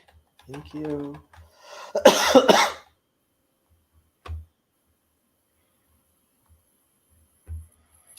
Pedagogical malpractice at inside UCLA schools of medical schools mandatory health equity class. Okay, here's the link for people who want to see it for themselves from the Free Beacon. This is one of the top medical schools in the country, UCLA Medical School. Top physicians, including former Harvard dean, say required course is riddled with dangerous falsehoods. Students in their first year of medical school typically learn what a healthy body looks like and how to keep it that way. At the University of California, Los Angeles, they learn that, quote, fat phobia is medicine's status quo and that weight loss is a, quote, hopeless endeavor. Those are two of the more moderate claims made by Marquisel Mercedes, a self-described fat liberationist, in an essay assigned to all first-year students in UCLA Medical School's mandatory structural racism and health equity class. Launched in the wake of George Floyd's death, the course is required for all first-year medical students. The Washington Free Beacon has obtained the entire syllabus of the course, along with slide decks and lecture prep from some of its most explosive sessions. The materials offer the fullest picture to date of what students at the elite medical school are learning and have dismayed prominent physicians, including those sympathetic to the goals of the class, who say UCLA has traded medicine for Marxism. Jeffrey Flyer, the former dean of Harvard Medical School and one of the world's foremost experts on obesity, said the curriculum promotes extensive and dangerous misinformation. UCLA, quote, has centered this required course on a socialist Marxist ideology that is totally inappropriate, said Flyer, who reviewed the full syllabus and several of the assigned readings. Quote, as a long-standing medical educator, I find this course truly shocking. One required reading lists anti-capitalist politics as a principle of disability justice and attacks the evils of, quote, ableist heteropatriarchal capitalism. Others decry, quote, racial capitalism, attack, quote, growth-centered economic theories, and call for, quote, moving beyond capitalism for our health. The essay by Mercedes quote, describes how weight came to be pathologized and medicalized in racial terms, and offers guidance on, quote, resisting entrenched fat oppression according to the course syllabus. Mercedes claims that, quote, OB asterisk SITY is, they didn't even. It has to be censored now? Yes, is a slur, quote, used to exact violence on fat people, particularly, quote, Black, disabled, trans, poor fat people, and offered a, quote, ode to care that students are instructed to analyze, taking note of... But only people who are all 5 of those, right? What? Only people who are all 5 of those. I guess. Hello, Mr. Woke. What did you... That's what the writing says. True. That is what the writing says. Trey is here to defend why UCLA Medical School should be teaching people that being fat is good. This is also probably why it's trendy to be really chill about diabetes blood sugar numbers now. I'm telling you, like, look, are we just going to throw away UCLA Medical School? No, that's ridiculous. And so was there some moment of rationality when people were asking why all of the different measurement tools that they used, sort of why they didn't take into account body mass index? You know, like I know, like my ex-husband, when he was sent to the dietitian, the doctor wanted him to drop to 180, and the dietitian looked at him and said, "You're 150 pounds of bone. Do they want you to have 30 pounds of?" Okay, Sandy. Like, so this is part of the problem. This is part of the problem. The vast majority of people, right, do not have the intellectual capacity. Like, most people have an IQ of 100 or less. This is definitional. Okay, most just jump to the part where you tell me if I'm wrong or my question is valid.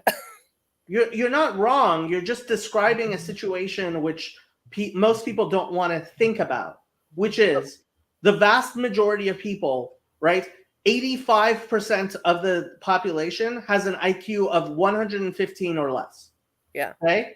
Somebody with an IQ of 115 or less, which is going to be 85% of your population, is not the type of person who can do the type of common sense thinking people imagine that you can when you're looking at BMI, right? Mm. So, yeah, guess what? BMI does not apply to somebody who is from a Samoan background the same way as it does genetic background as it does to somebody who's not Samoan. So they somehow have managed to simply bypass basic math and logic. It's not a question of bypassing basic math and logic. It's a question of you have to hire dietitians who have an IQ of 115 or less to follow the course. Of course. Ugh. Like you're what? You want every dietitian to be somebody who can get a PhD? No, but I would hope that people that were going into fields where they're going to need to work with numbers and science are going to have How an many element people? of something. How many people do you think you will end up having being nurses, being dietitians, being nutritionists, being all of the things? Like everybody who likes to pretend everybody has an IQ of over 100. Half the people you meet have an IQ less than 100. Yeah. A person with an IQ of less than 100 cannot read the DSM. They will not comprehend the DSM.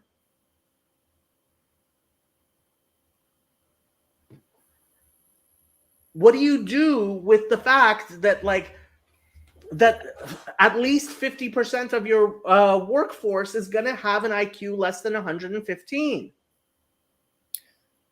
They're going to have to change how they get people to vote on who gets to have input into stuff.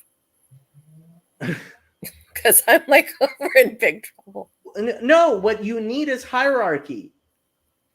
What you have to have is hierarchy. What you must have is hierarchy. I believe you, but what I meant was the people that are on the lower part of the hierarchy have to be willing to acknowledge their place there. People have no problem with that. It's Christianity which has taught people to be anti-hierarchical. And some people will tell me that it's only Protestants. But like, okay, it's only Protestants. But like, yeah, you need a hierarchy. You have to have a hierarchy. Without hierarchy, your society, and that hierarchy needs to be based on actual like meritocratic values where you put people who are smarter in charge of things over people who simply don't have that mental capacity.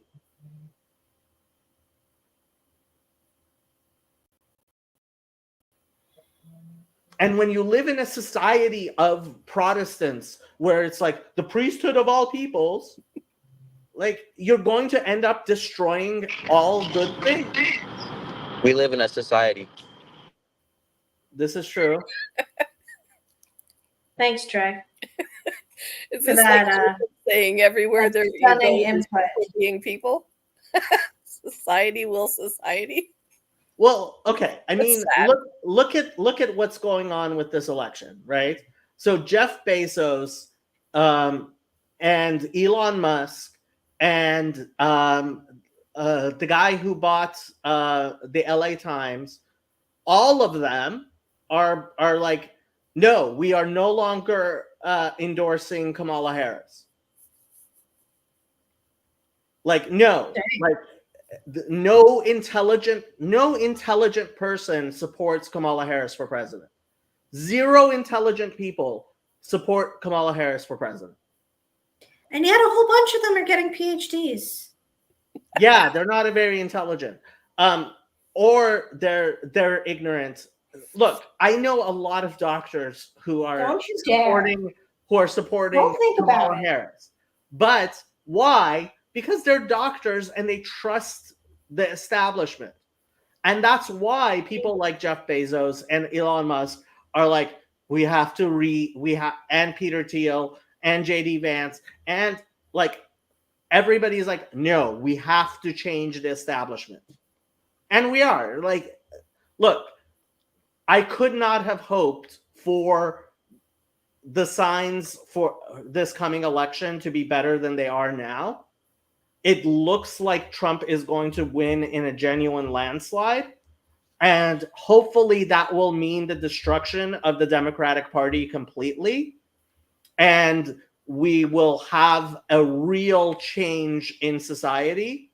And that'll be great. This is why, like, I'm having trouble sleeping at night. I can't wait for this election to be over.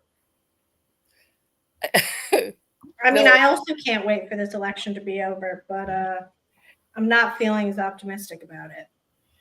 You guys actually like watch the news? That's crazy. I just feel like just live life. Like I honestly don't know. It's like it's November 7th, right? When we're supposed to vote, right? Correct.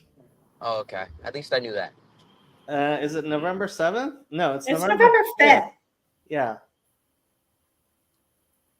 See, I'm just vibing, you know? Like, when it's necessary to vote, I'll know when it's necessary to vote, you know? Just vibe. That's all Trey I is going to be the don't reason stress. that Kamala. Trey Hold up your discovered hand, Trey. when Trey tried to find out how to vote, he was told he already voted. And when I told him that's because he voted Democrat, he didn't understand what I was saying.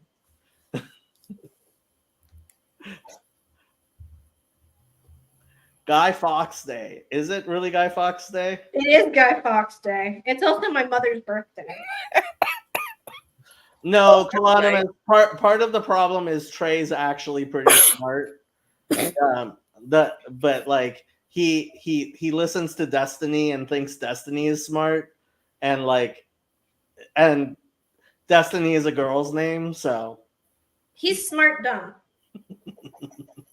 He has a good brain if only he It is uses a girl's name. You're correct on that. That's the one thing you said that's true this evening.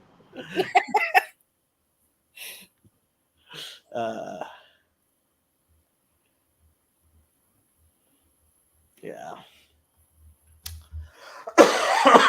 We'll see what happens. We will. You still living in your car, Trey? No, he's living with two girls who think they're his girlfriend and they're not. Is that no, you're not living in your car? Or no, he's not living. He is living with two girls who think they're his girlfriend. He just doesn't realize it. His girlfriend does.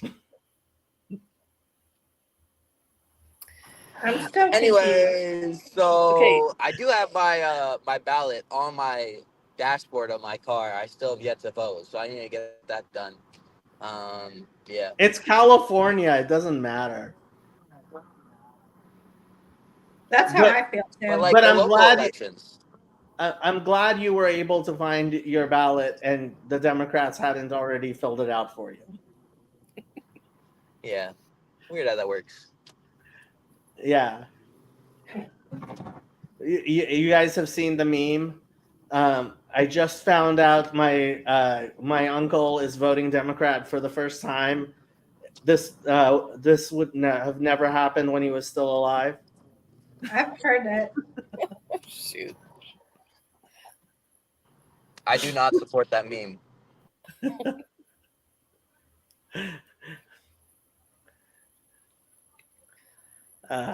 Oh dear. Without Elon and Joe Rogan and all of the other people, like we would have like Kamala Harris could have won this election, and that would have been crushingly bad for us. I have heard the opinion from people that she is miles ahead, and I was like, what? There's nobody saying that. there was somebody saying that. Okay, nobody with two People on brain Facebook cells. are definitely saying that.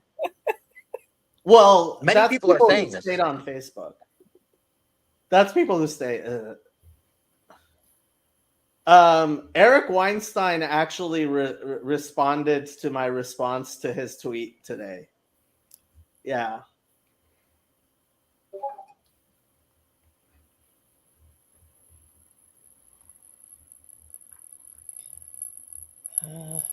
We'll see what happens. Next week, Wednesday? No. Yes. Next week, Wednesday. I don't think I could cope with living in the States with all the drama. I'm not sure how I'm coping with it. Sandy, you just vibe. That's all I'm saying. You just live life, okay? These people are just too online, okay? Like, I don't even know what's going on in this election. I'm having a great time, okay? I'm used to getting my son's lectures of, haven't you read up on all of their platforms? Don't you know what they're all advocating and standing for? We've got like 5 different groups that fly here. It's very simple. Donald Trump is advocating for sanity, and Kamala Harris is advocating for PMS. I do not support that message. I don't know. It's like when I need to know, I'll know. It's like, trust God, take the wheel. It'll all work out. That's kind of my vibe, right? Yeah, Jesus, take the guy above wheel. me, Sounds great.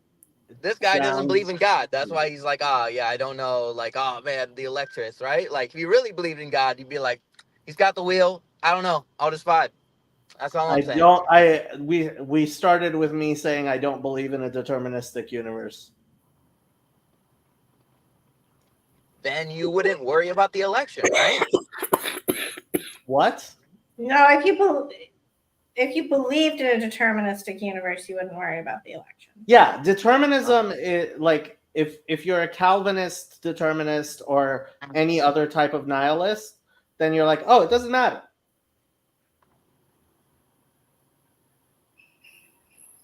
But if you're not a nihilist, I do think it's mostly beyond my control. And while it matters, I do have to trust God with it. Right. So the Serenity Prayer is a beautiful thing. The Serenity Prayer may be the best thing that came out of Alcoholics Anonymous. Well, it didn't come out of Alcoholics Anonymous exactly, but has been popularized through Alcoholics Anonymous. God, give me the strength to change the things that I can, the grace to accept the things that I cannot, and the wisdom to know the difference. And like, if you're an atheist, you're too dumb to know that there is a difference. Do you ever wonder if friends see you talking on the internet? Do what? Do you ever wonder who's watching you talk on the internet? Apparently, my mom has started watching my channel. Oh.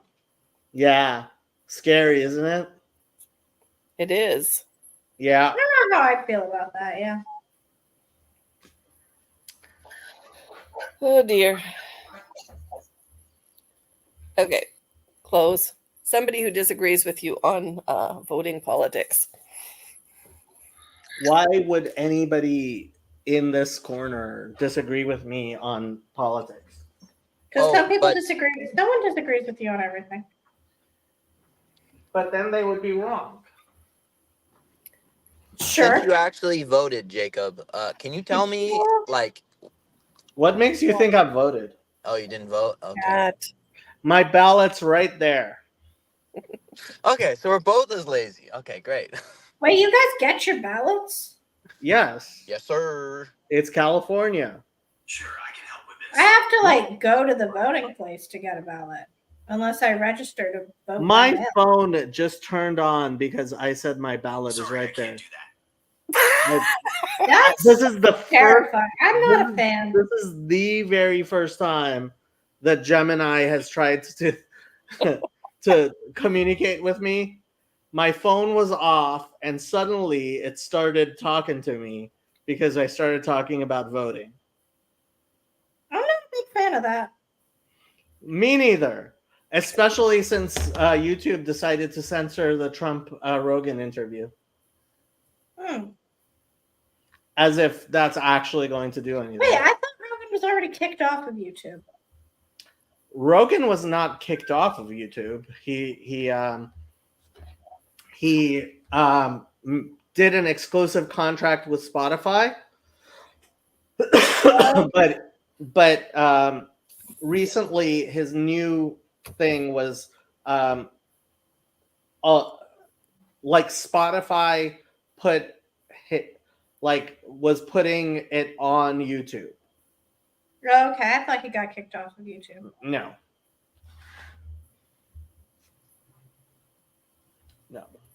Who said that he got kicked off of YouTube?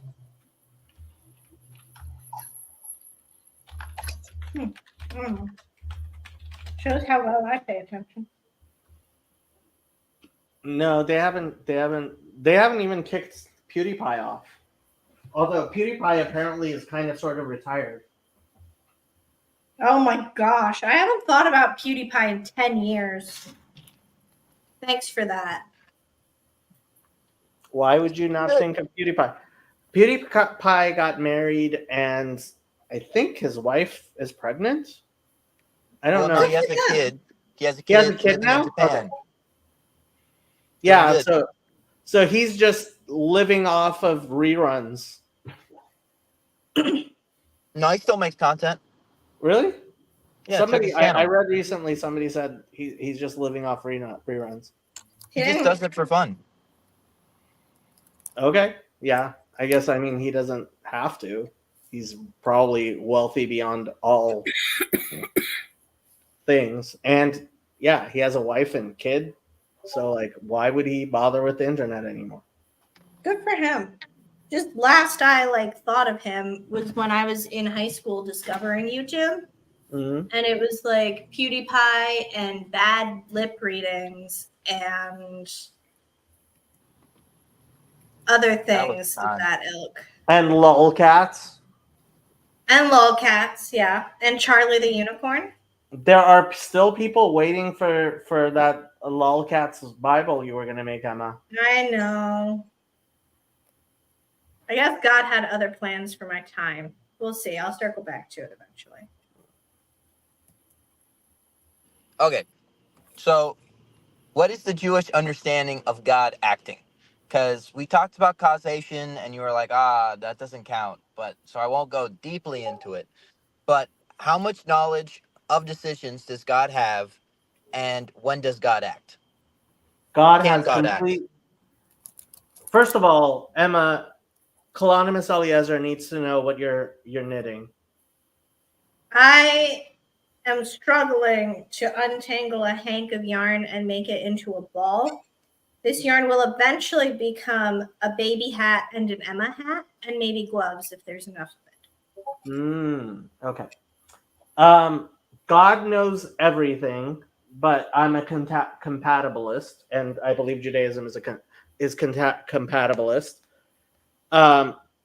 Funny enough, I would argue, and I do argue, that Judaism is also occasionalist, meaning that our decisions are not related to the effect.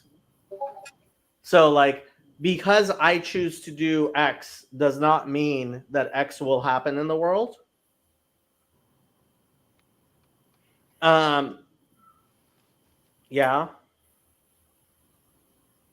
What do you want to say? I just got a lot of questions with that. I'm letting you finish, though. So God is omniscient. God knew every choice we were going to make before he created us. But by some miraculous means, which we don't necessarily have to understand, he made it so, although I would say that means includes the fact that he hides himself from us, he made it so that we could we make actual decisions despite whether those decisions lead to the actions that we were hoping they would. You mean right? What we want to do? Say that again? You mean sometimes we fail to accomplish what we want to do and something else happens instead? Yeah. But our decisions are still meaningful. Yeah. Have you ever heard of occasionalism? No. Let's look up what Wikipedia has to say about occasionalism.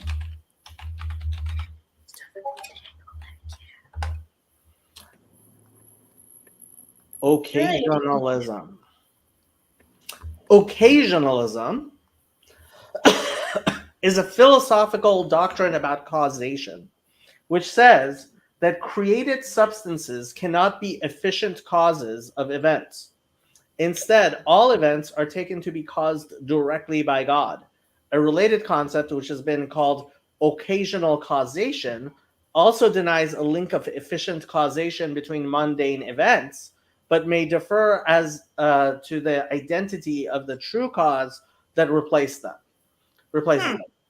The doctrine states that the illusion of efficient causation between mundane events arises out of God's causing of one event after another. However, there's no necessary connection between the two.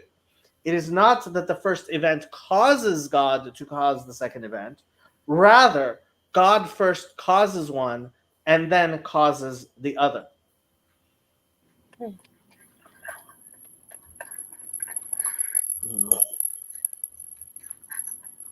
And for some reason, it only talks about it from as Islamic theological schools.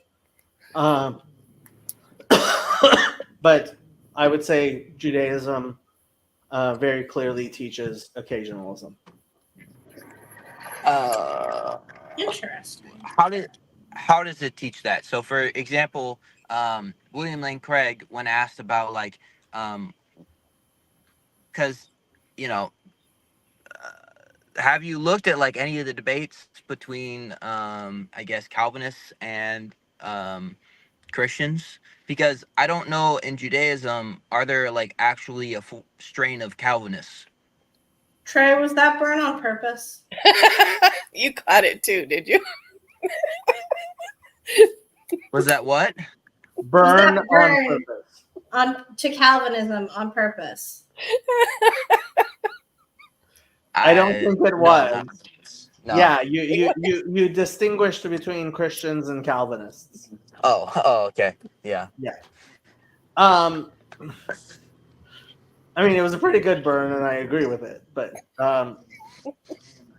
so yeah, but if you're gonna say things like that, there should be like punch behind it.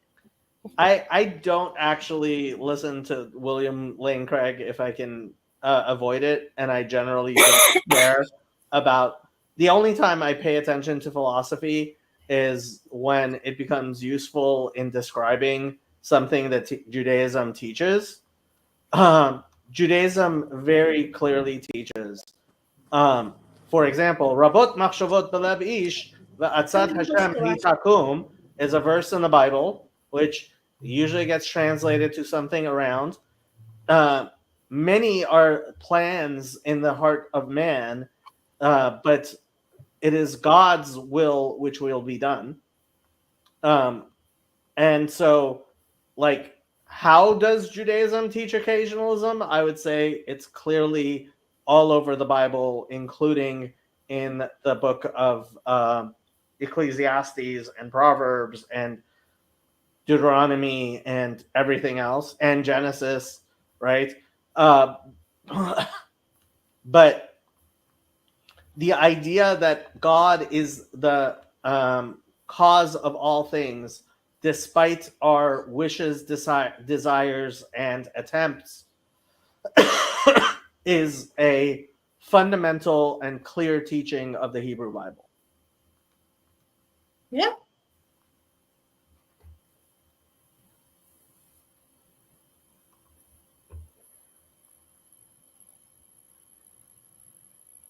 I feel like the way you explain it is not quite how I would explain it, but overall, yeah. How would you explain it, Dr. Emma? I don't know. I'm not a theologian. I don't know if I would try not to explain it.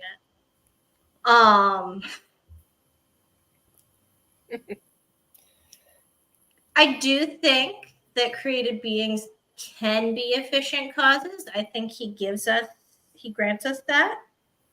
But I do not know to what extent we are in a given situation, I guess. So one of the weird things, which is very clear in Jewish liturgy, is that we believe in what is referred to as the B theory of time, which will blow a lot of people's minds. I've heard you explain this before, and I didn't get it. Continue.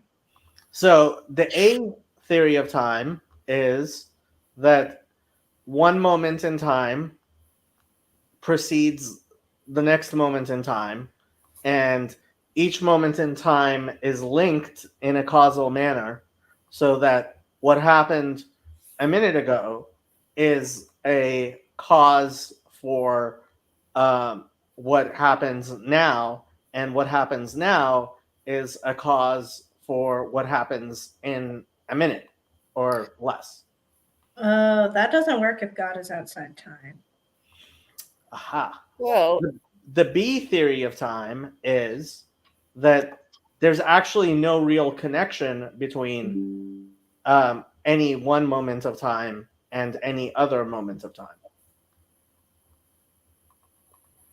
And Judaism very clearly teaches that throughout our liturgy, and I would say the Hebrew's pretty clear on that. Okay. I think that makes sense to me, or at least fits with God is outside of time. I don't know if Catholicism theologically ascribes to the B theory of time. I would be interested in knowing that. I don't know either. I don't know if Catholicism, my guess would be they don't have an official stance on it. My guess is at least Thomists would be pretty outraged at the idea of the B theory of time. Sure, but they're also outraged at the idea that dogs can go to heaven, and we're allowed to believe that. So dogs definitely can go to heaven. Like, I'm a Thomist fan overall. But you're a Bible enjoyer? I am a Bible enjoyer. I'm also a Summa Theologica enjoyer. So, let's say I go up to an Orthodox Jew and then I basically give some Armenianism that God does have knowledge, but he doesn't have knowledge basically of all our decisions. And God gives us basically, or hides his knowledge from our decisions. But he gives us enough free will to basically make decisions, and he gives us real choices. Okay, so there is a qualitative difference between God doesn't know or God hides our decisions. No, hides his knowledge. Yes. Chooses God, not. Oh, so he chooses not to know. no. God cannot choose not to know. That would What? imply that it's possible for God to create a stone so heavy that he cannot lift it. That isn't a thing we believe. The answer to the question, can God create a stone so heavy that he cannot lift it, is no. No, that stone would be more powerful than God.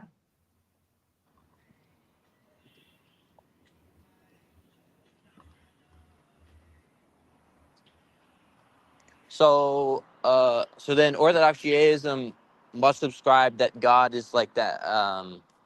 What is it? I forgot the argument that God is the absolute of all absolutes, sort of thing.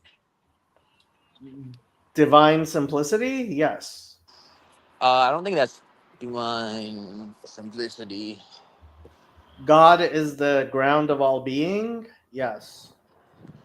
But well, something can be a grounding doesn't mean it has all power, or like has God all is these extra omnipotent? attributes. Yes. Yeah. Judaism definitely believes that God is omnipotent. God is necessarily omnipotent. God is invariably omnipotent.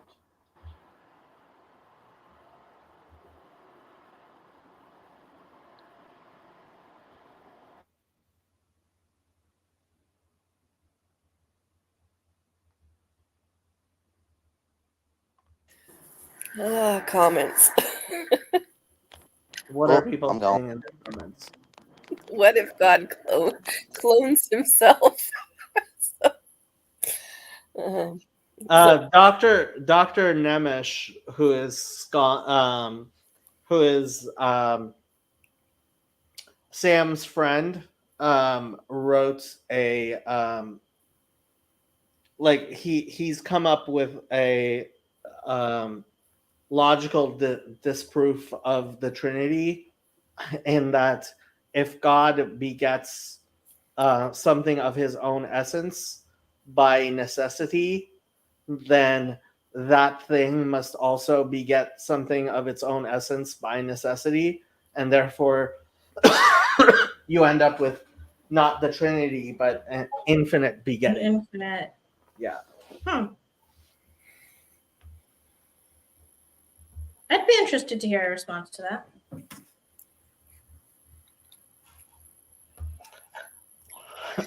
Mark says, I was drawn here by big book picture. Yes, you were. This stream has been going for almost 3 hours now. Yeah.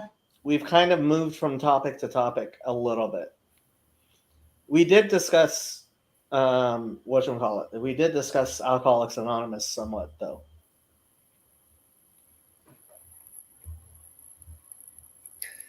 Okay. This probably relates back to the politics because I'm thinking about my friend's message. But you say that hierarchy is the necessity, you know? Hierarchy is inevitable, correct. What happens when the hierarchy becomes the problem? Like, let's say whatever's going on next week, and however the election comes out, that the result brings problems that are going to impact the country. What happens? Hierarchy is going to become, hierarchies tend towards corruption. Like, we live in a fallen world. Nothing is perfect. Like, that's just part of life. Hierarchy, like, the problems of hierarchy is part of the fact that, like, life is not perfect, right? Deal with it. The idea that you can, because there are problems with hierarchy, that you can try to evade hierarchy is just, it's like childish. It's I don't think you can evade it. Doesn't it fall in the camp of if you don't choose an answer, one will be provided to you, or whatever that saying is? Yes, hierarchy will exist. The question is, what kind of hierarchy are you going to use? And if you try to not have a hierarchy, what you will end up with is far, far worse hierarchies than anything any intelligent human being would ever choose, which is what has happened every single time people have tried to not have hierarchies.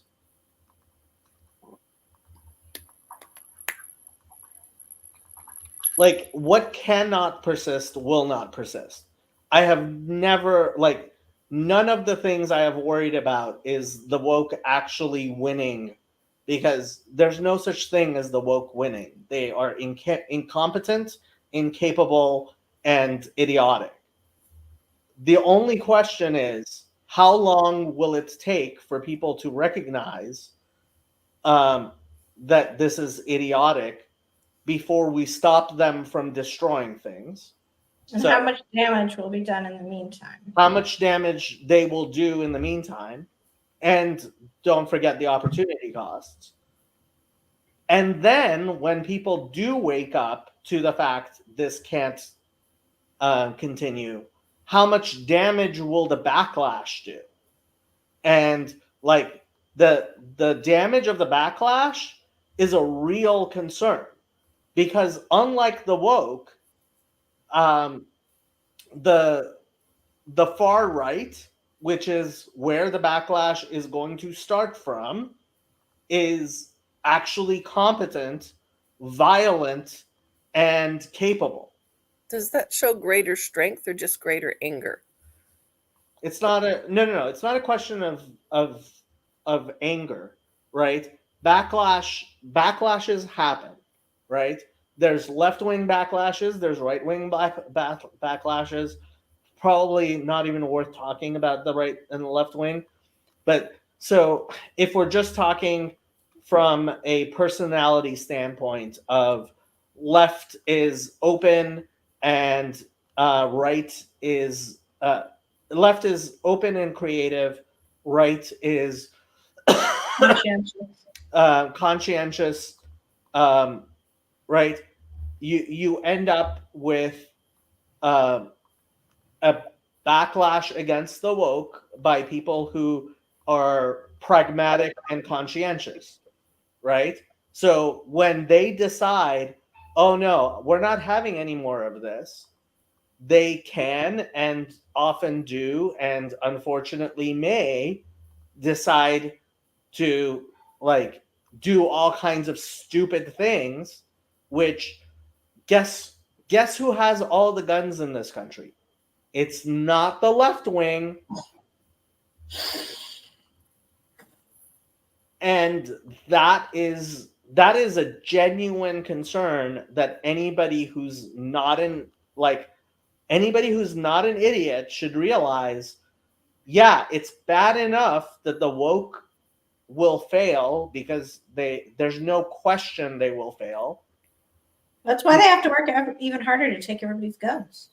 What? That's why they have to work even harder to take everybody's guns. Because that's actually going to happen in the United States. Like it's just so dumb in so many different ways that I just want the stupidity to stop.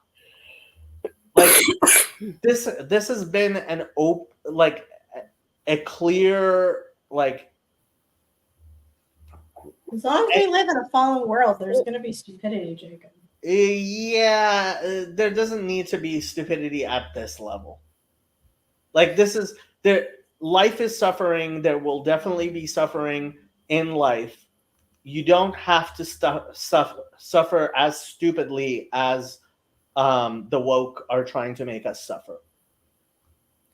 So when people talk about power, because power comes up in conversations, like this,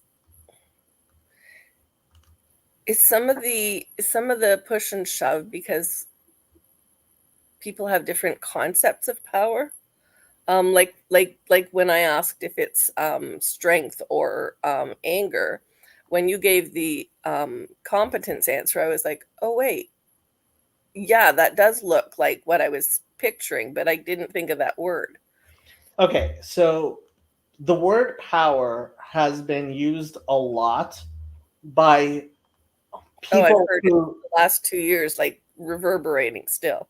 Yeah, I mean, and part of that, I mean, it comes from postmodernism and this idea that everything is power. I believe it was Lyotard who spoke about power knowledge. So there is this idea that all hierarchies are power hierarchies, that all things are defined by power for the purposes of power. Power is important. Power is a thing.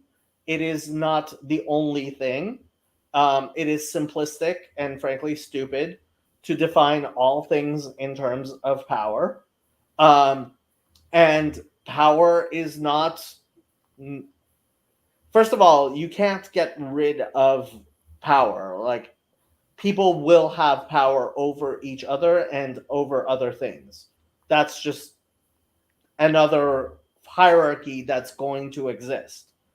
What you can do is create ways of diffusing power that are useful. For example, the Catholic doctrine of subsidiarity is incredibly useful, important, and every society should recognize subsidiarity is good and like something we should strive towards. Yeah, that one's definitely a W for the Catholic Church. Without a doubt. You made him a smile.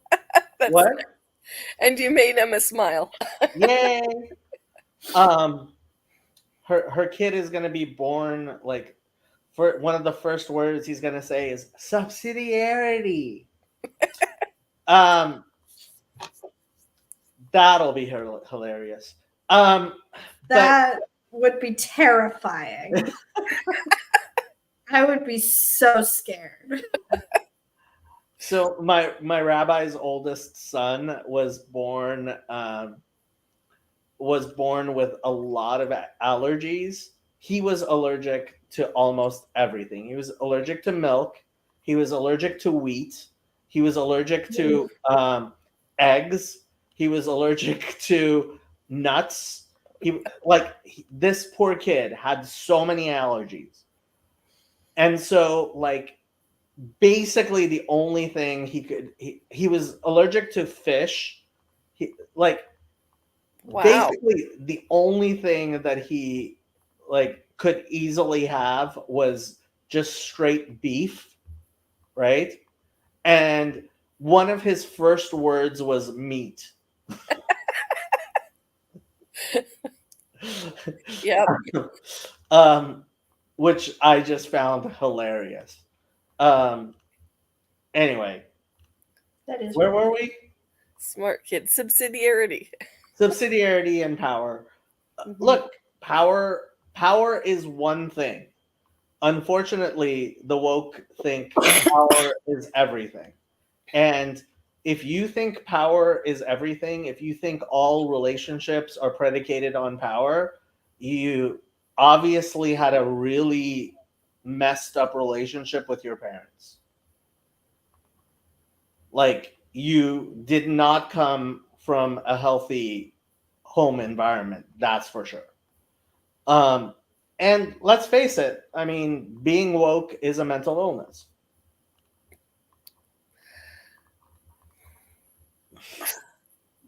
So, yeah, what do I even do?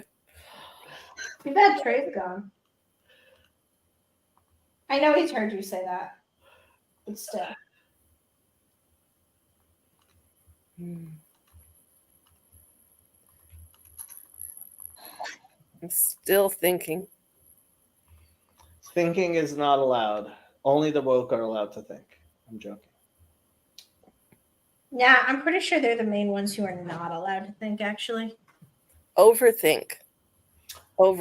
If you go past the end line and you keep going, you kind of circle back around. So, Colonimus Eliezer says, the far right isn't competent. Just go on Twitter. It's made up of terminally online teenagers.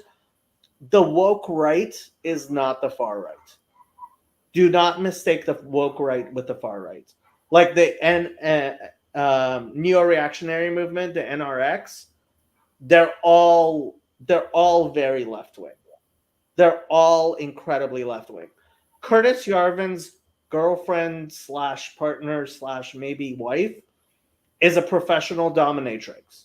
That is not a conservative person. When the leader of your conservative movement is a gay man who posts homoerotic pictures all over the internet and goes by the name Bronze Age Pervert, not a conservative. Calling these people far right is they may be reactionaries. You could call them reactionaries, but these are not right wing. These are not the far right. Being reactionary is a left wing thing. So who are you referring to as the far right? Actual conservatives. I bet he's talking about Nick Fuentes. No, Nick Fuentes is first of all glows in the dark like you wouldn't believe. But I don't know what that implies. Oh, glow in the dark. Is he a mutant? No, glowing in the dark is how 4chan refers to people who are obviously feds. Yeah. Man, for a moment I thought he was a Teenage Mutant Ninja Turtle.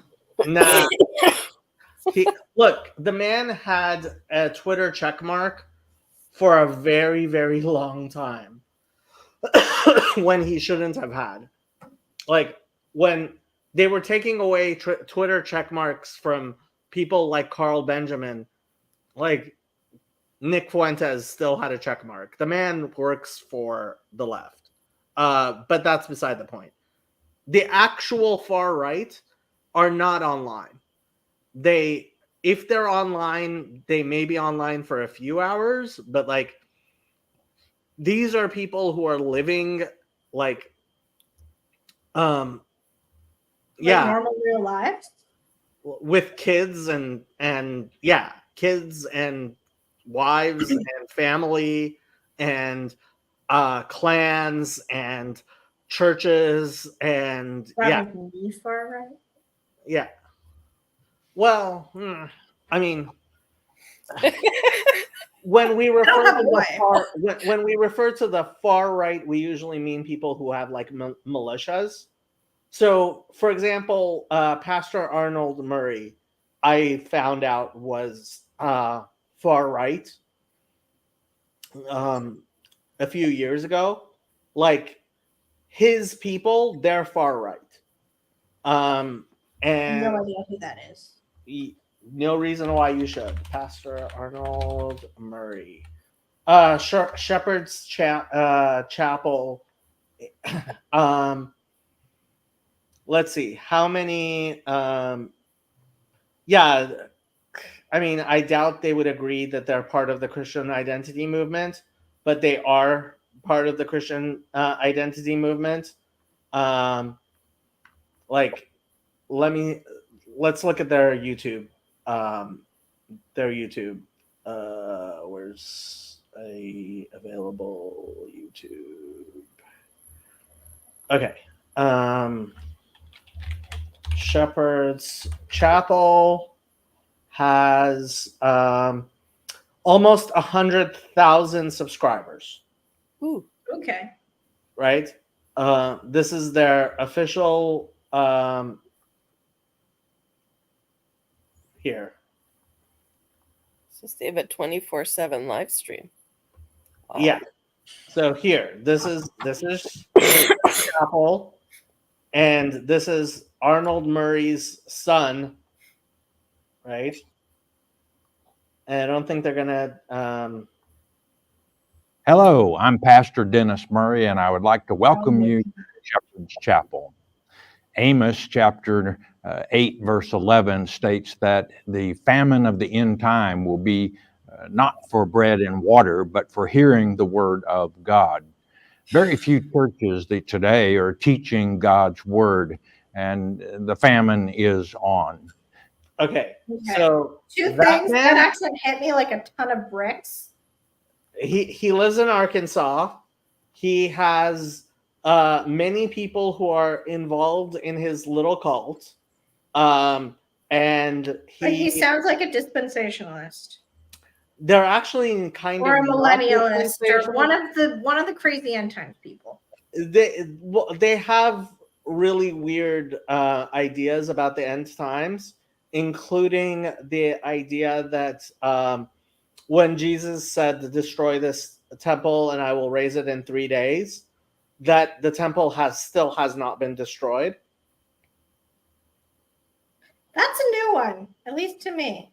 Well, so Arnold Murray went to Israel and he noticed that the Western Wall is still there. And he's like, but it says in the Bible that no stone will be left upon another. So it hasn't happened.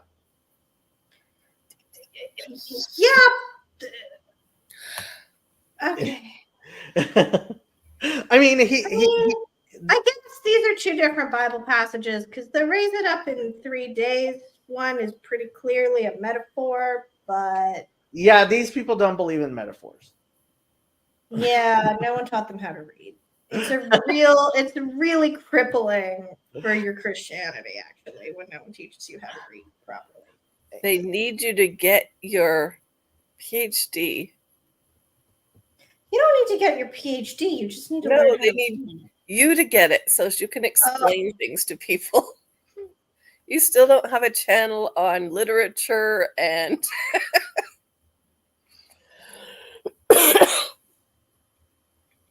and Lil Cat Bible. And the Lil Cat. No, instead I just get kicked in the ribs when I lean forward. Oh, yeah.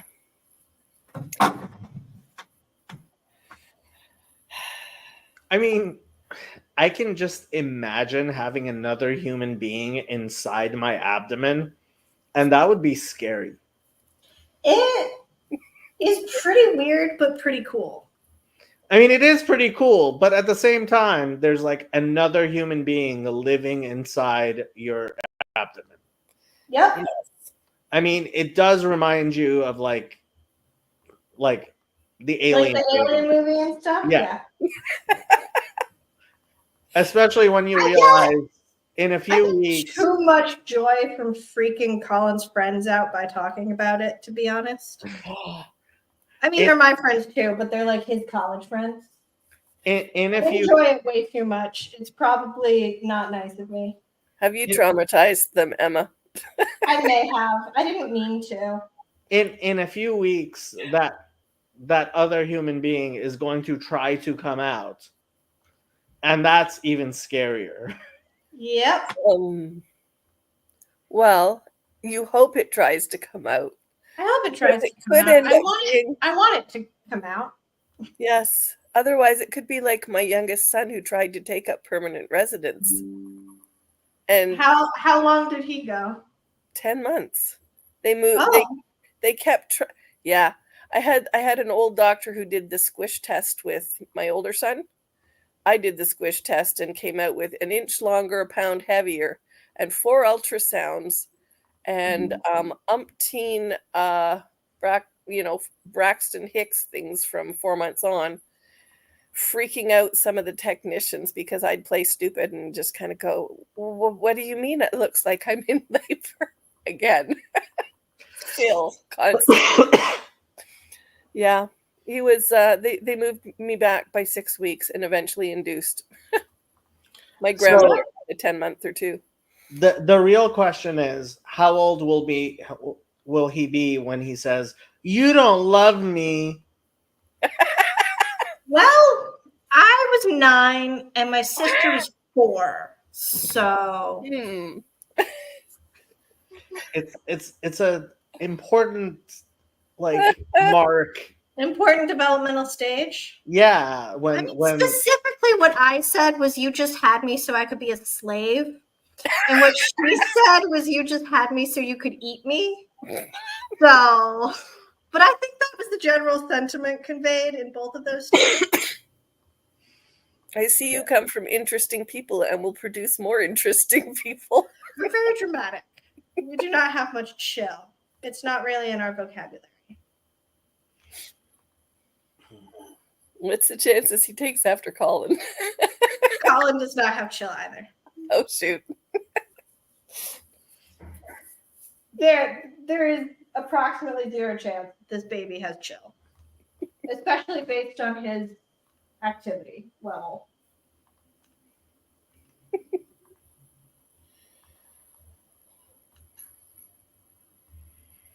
But he's going to be adorable, and you will love him. Oh, I'm sure he will, and I already.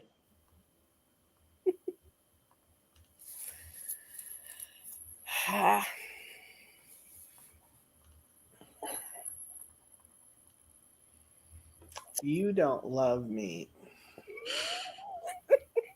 It's the funniest thing little kids say. And it's always because of the like smallest things too, I feel like. Well, the thing is, it's so first of all, they say it manipulatively, right? It's like, if you actually did not love them, then it wouldn't be an accusation, right? Right. So they have this anticipation and this absolute belief that you owe them love, right? Well, and they know it's going to get a reaction because otherwise they wouldn't say it. Obviously, right? Yeah, they say it because they know that it's something that you would find, horrific and terrible and stuff, and it's hurtful. Yeah. Yeah, it's kind of like Palestinians talking about Israel committing genocide. It's like, if you actually thought like Israel was committing genocide, you wouldn't complain to the Israelis about it. I really got to stop watching you with my windows open.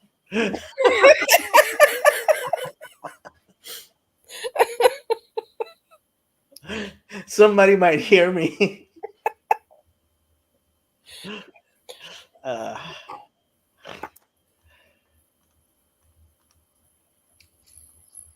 Yeah, you don't actually complain to somebody who doesn't love you that they don't love you.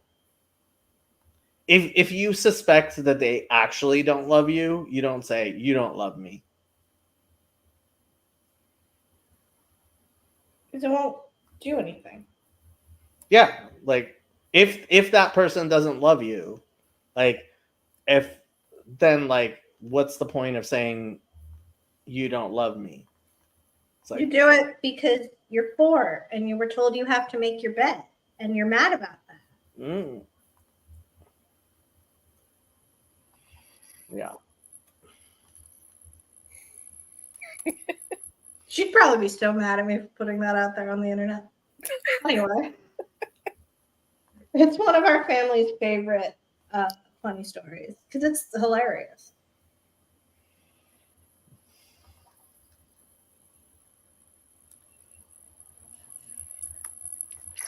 Families. Who knew? Yes.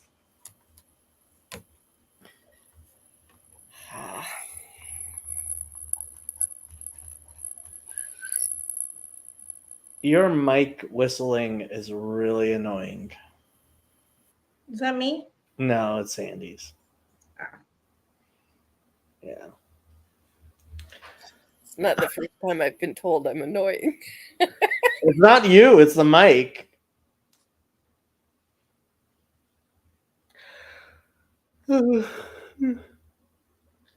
So close to being done with this. Also, I need to go make dinner. And that's very sad. How many people are watching? There are 13 people watching. Why are 13 people watching? Because we make riveting content. Better to do than sit here.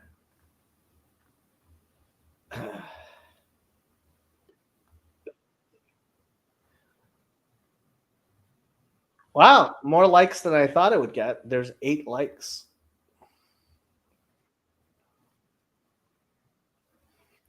Grail live. Should I shut down so Grail Country can talk about Saint Gabriel the Fool for Christ?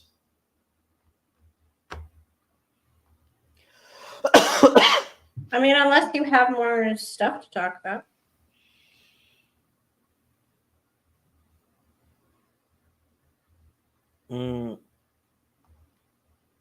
Orandu is making chili. I need to go make chicken. I actually should be going to Costco to buy food and stuff. Is your Costco the one that's opening the apartments? Costco is opening apartments? Yeah, one of the Costco's in California, I think it's in LA, is opening apartments above the Costco. What? This is in Las Feliz. Costco apartments. You live above the Costco, and I believe you can get food court food delivered to your apartment. So now we're gonna have to talk about this. Okay. Bulk buying is climbing to new heights after the groundbreaking for the first Costco with apartments. The South Los Angeles project will include 800 apartments above a Costco warehouse. Of the units, 184 will meet the state's definition of affordable. Los Angeles Mayor Karen Bass and project officials spoke at a groundbreaking ceremony Wednesday for the mixed-use project on a 5-acre site at Coliseum Street and La Brea in Baldwin Hills. Coliseum and La Brea in Baldwin Hills? Okay. So, Jacob's moving. The black neighborhood in Los Angeles. Interesting. View Park Community Hospital used to be on the vacant lot. We are breaking with the old ways of doing things and moving Los Angeles forward, Bass said, according to NBC Los Angeles. Unprecedented action driven by urgent collaboration in both the public and private sector is what is expected, and that's what we are delivering today. So Los Angeles has not been allowing Costco's, and this must be how Costco is trying to, like, because there are no Costco's like in the middle of Los Angeles, despite the fact everybody wants one. Costco, which is building the project in partnership with developer Thrive Living. Thrive Living, I think I know who these people are, announced its plans for the complex in June. Thrive Living said the project will be filed with the city for approval soon. The new store will be the first Costco in South Los Angeles, yes, and is expected to create 400 jobs, according to various media reports. It's the first housing community in Los Angeles to move forward under Assembly Bill 2011, passed in 2022. The law is designed to streamline the process of approving apartments and mixed-use projects with affordable housing. Okay, so what the state of California has been doing is passing laws which override local zoning laws in certain cases, in order to improve the housing situation, because NIMBYism is making California unlivable. What will be at the new Costco site? Thrive Living says the new housing complex will feature 5 courtyards and a landscaped walking path, a rooftop pool, a full basketball court, and various climbing and play structures, indoor-outdoor fitness area, outdoor area for community movie nights, community gardens where residents can grow their food in South Los Angeles, classrooms for community gatherings, tutoring, and mentorship. There you go, Trey. We can have our estuary meetings there. Membership fees to rise at Costco. In other Costco news, the wholesaler announced this summer it will raise membership fees for the first time since 2017. That doesn't tell me much. Yeah, this is, I mean, it sounds like California. Like, look, this is part of, like, when I was in law school, land use was one of the areas that I was interested in and I wanted to get into. So our local government believes that it's their job to make businesses pay extra and redistribute wealth from the businesses to the local community. And one of the ways they do this is by extorting companies in order to allow them to have profitable businesses. So Costco in South Los Angeles is going to be incredibly, incredibly lucrative. They're basically, I mean, if you want to go to a Costco and you're at USC, you have to drive either to Marina del Rey or to Glendale, or I believe there's a Costco in East Los Angeles. I don't know that far east. But in any case, Costco has been wanting to build a Costco in the center of Los Angeles for a very long time. And they've not been able to get approvals. So this is how they talked the city into letting them. Well, apparently it went beyond talking the city. So the state has been passing these bills that allow you to get past local land use regulations by cities. So, for example, there's a recent law that made it possible for anybody who has a single family home to add an additional living unit onto their home. So my parents just converted their garage into an additional living unit. So before, a single family home could only have one kitchen. You could not build a second kitchen on my parents' place, but now there's in the garage there's a kitchen and bathroom, and right. It's sometimes called a granny unit, or a mother-in-law unit.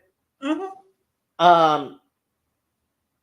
Anyway, so California passed a law that regardless of local zoning laws, you can build one, right? Which has actually expanded housing in Los Angeles quite a bit because a bunch of people did it, including my parents.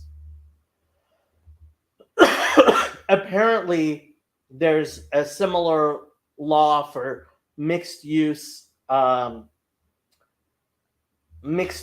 projects where you have commercial and and residential together. Yeah. I don't know. Could be cool. Live above the Costco. Yeah, Cal says live on top of Costco but can't shop in Costco. I'm not sure they wouldn't be able to shop in Costco. Hello, did you get pie? Or are you home for dinner? Colin's home for dinner?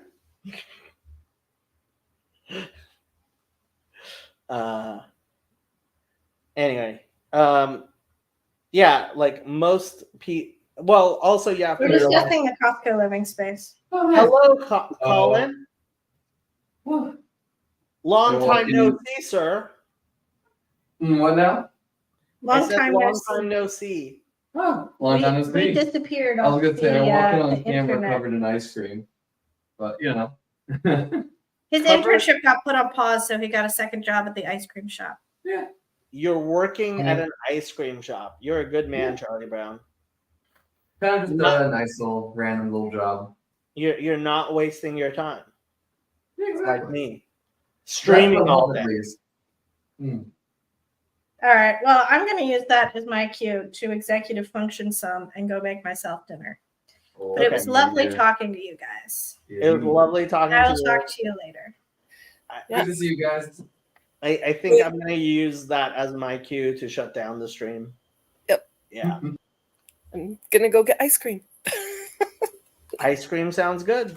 Yeah. I am going to let the I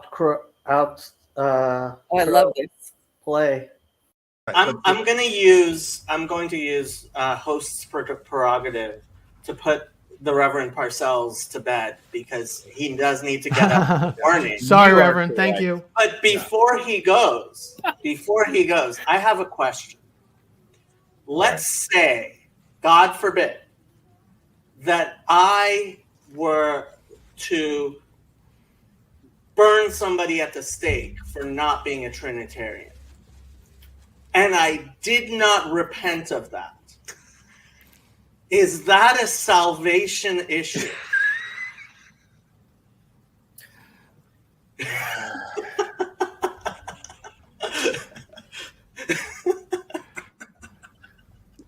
Sometimes Jacob takes that devil's advocate thing too far. There's a proverb that says something like, don't answer a fool according to his folly. But there's a proverb that says, answer a fool according to his folly. There is. Exactly right. I'm going to leave it to you guys to determine, which of those was applicable in this situation as I go. So But anyhow, good. Thank it was you, good Reverend. to good to Thank chat you. with you all. Thank you. Good night. The